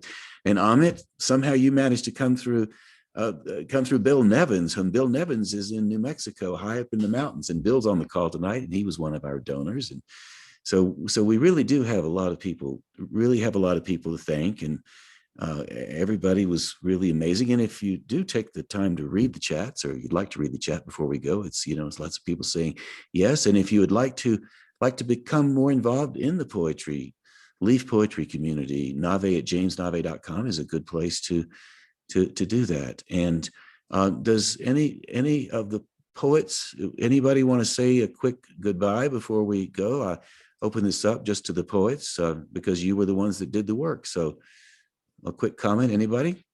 I would like to say something. So I have an open mic that happens every Sunday night in Atlanta, Georgia. Java Speaks is the longest running open mic in Atlanta, Georgia. We are every Sunday night at 8 p.m. We start at 7:30. We have a short writing workshop beforehand. And then, we do our open mic. And also my birthday is in 9 days. But on May 22nd, it's Teresa Davis Day. So says the city of Atlanta. I want you to buy yourself something pretty and tell yourself it was from me. But I am going to have a birthday party, honey roast online. And if you're interested, find me on Facebook. And we're just going to hang out on my birthday, which is May 24th. It's a Monday night, so maybe it's a little light. You can come out and, have a little drink with me and just chat, and maybe bring your favorite song from a artist that has passed away. And you perform the song like karaoke poetry, because I think that would be awesome. So yeah, that'll be things. So yeah, find me on Facebook and Instagram, Java Speaks, Teresa Davis, She Pirate on Instagram. And yeah, thank you all so much. This was really, really fun. And thank you, Teresa. Happy birthday in advance. And thank you for announcing these things. We are here at Leaf Lit Live and Leaf Global Arts and the Leaf Poetry Slam. We're here to support you in whatever you do. So anybody else have any thoughts? Oh, I just did want to mention one more time, S. Aaron Baptiste, known as Est, is curating the 24th, June 24th, Leaf Lit Live spoken word poetry, literary poetry salon. And it's titled, and the theme is Juneteenth. Aaron, tell us the 4 poets we're going to have one more time, just so we hear their names, including you, of course. You're going to be there. I will be there, and my birthday is Wednesday, which is also International Malcolm X, Lorraine Hansberry, and Grace Jones, a Black ass intergalactical day. So y'all buy yourself all the things for Taurus season. But the 4 magnificent poets that will be taking the Leaf stage will be Ariel Vinson, Anna Lamontes Salisbury, C.R. Glasgow, and Star Davis in celebration of Juneteenth, solstice, Blackness, Femex Plus. Come and hear us. And those, I've read their bios, and let me tell you, they have credits galore, and so does S. So it's going to be a really wonderful evening on June the 24th. Anybody else have a goodbye comment? Ahmet from India. Can you hear me? Yes. I'd just like to say that we need a round of applause for the judges, because judging poetry is probably one of the most difficult tasks on earth, and they've done it so well. I think judges deserve a round of applause for this evening, and such immaculate hosting. Well done, all of you. Thank you, Ahmet. And where are you calling from in India, Ahmet? I'm calling from a little village called Kakroi in Haryana, northwest India. It's a village of farmers and soldiers, and 1 poet in the English language. And we are all thinking about you in the COVID pandemic, because we know that your country's working. This is my 2nd round of COVID. I'm sorry to let you down badly. I ran out of breath halfway through my poem, but thank you for letting me finish. Well, your 2nd round of COVID, you still showed up, you still stayed overnight, and we were happy to let you finish, and you're more than welcome to come back anytime. And you can send me an email, nave@jamesnave.com, and let's connect a little more. And I can also, I think we've already connected once anyway, by way of Bill Nevins, who's a big supporter of the Taos poetry scene in New Mexico. And S is going to be spending 3 months at the Wurlitzer Foundation in Taos. It's a rather prestigious award. She'll write for 3 months in Taos, just generating poetry and doing whatever she does. And I see Ronnie Watkins' face. Ronnie Watkins and I have known each other for many, many years. She's calling in from Asheville. She's been supporting this for a long, long time, supporting Leaf. And I love you, Ronnie, and thank you for all that you do. And anybody else have a comment before we? Yes, I wanted to. Breeze, is you saying something? My bad, Breeze. Go ahead. Jaman, and Jerry had her hand up, and then if anybody else does, we'll facilitate that. So wait, you want me or Jaman? Jaman, you go, and then Breeze, you're next, and then Jerry, you close it out. Okay, I just wanted to first of all thank everybody who's watching and all the people who came into the Zoom too. Y'all been dope and amazing. I just wanted to let y'all know next week, next Tuesday, is it next Tuesday, y'all? It's next Tuesday, right? The 25th. The 25th. My nonprofit organization, the Flourish Alabama, we are showcasing films from high schools across the city of Birmingham and middle schools. We're shooting the show right now because of COVID and everything. But definitely check out our Facebook page, the Flourish Alabama. It's going to be really dope. It's our first ever Flourish Fest. That story that I was telling in that last poem, it's all real. Like we've been working at this for 2 years to get to this point. We're very excited to showcase these students and to continue working in these schools. So please, I already know y'all be on Facebook because y'all watching this right now. Just head over to the Flourish Alabama. And next week, I already know y'all like art because y'all watching this too. I know y'all like art. See, I got you. You got us figured out, Jaman. Breeze, before you say something, I'd like to thank Alston Kirk and Alice Wells for coming in while we're still on the air with great donations. Thank you ever so much. The money goes straight to the poets. Breeze, pick it up, and then Jerry, you can have a comment, and we'll close it out. Yes, sir. I really just wanted to thank everybody, all the judges, thank all the poets. Everybody was amazing tonight. I wanted to, I don't know, kind of, I don't want to say apologize, but what was going on when I was doing my last poem was, it's like brand spanking new. And like, sometimes we always ask, are the poems ready? Like, are the poems ready? Is it ready to be put on stage? Is it ready to be presented? I feel like the poem is ready, but I wasn't ready to spit it. It was a very crazy, honest piece about a bunch of stuff that I hadn't really dealt with in myself. So if it disrupted anybody's experience, I apologize, kind of, I guess. Anyway, off that, I also wanted to say, as the person who won the last slam, I am extremely excited and honored that the person who precedes me is my brother. My brother Roscoe Burners, man. Congrats, man. You came through, you killed it, man. And if anybody had to come through and smash and bring it back, Writers Den, roar, man. You know what it is, family. Congrats, man. And that's it. Thank y'all so much. Hey, thank you, Breeze. And I just want to say before we turn to Jerry that we here we in this community of poets appreciate all these efforts. And I applaud your courage to just whip out the iPhone or the smartphone and read the bloody thing. And it was prepared and it was ready for tonight. And by God, you gave us what you had in that moment. And that carries a lot of credibility, a lot of strength, and a lot of weight. So I just honor that, and thanks for hanging your ass out there. And please keep at it, because when we hang ourselves out, those people watching out there, and those of you on the Zoom call right now, you see us do this. And my hope, and I think I may share this with others on poets on the call, that you too will do whatever you do with your voice. You will put your pen to paper, say something that comes out, bubbles up, and just hang your ass out there like Breeze did tonight. He went over time, but he didn't care. So what? I'm out there. And that's why we call it art and poetry. So Jerry, I'll ask you to close us out. Jerry Hardesty, who's been with us forever, and we love you, Jerry. And Kurt Hardesty, and judges, thank you too very much. Ahmet's right. We couldn't do it without you, you shiny-faced, smart judges that held your scores up to the screen. Jerry Hardesty, you're on. Thank you. I want to thank you, Nave, for doing this for all these years. Thank you so much. Thank you, Leaf, for having this event. Thank you, judges, for all your hard work. I know it is impossible to judge poetry.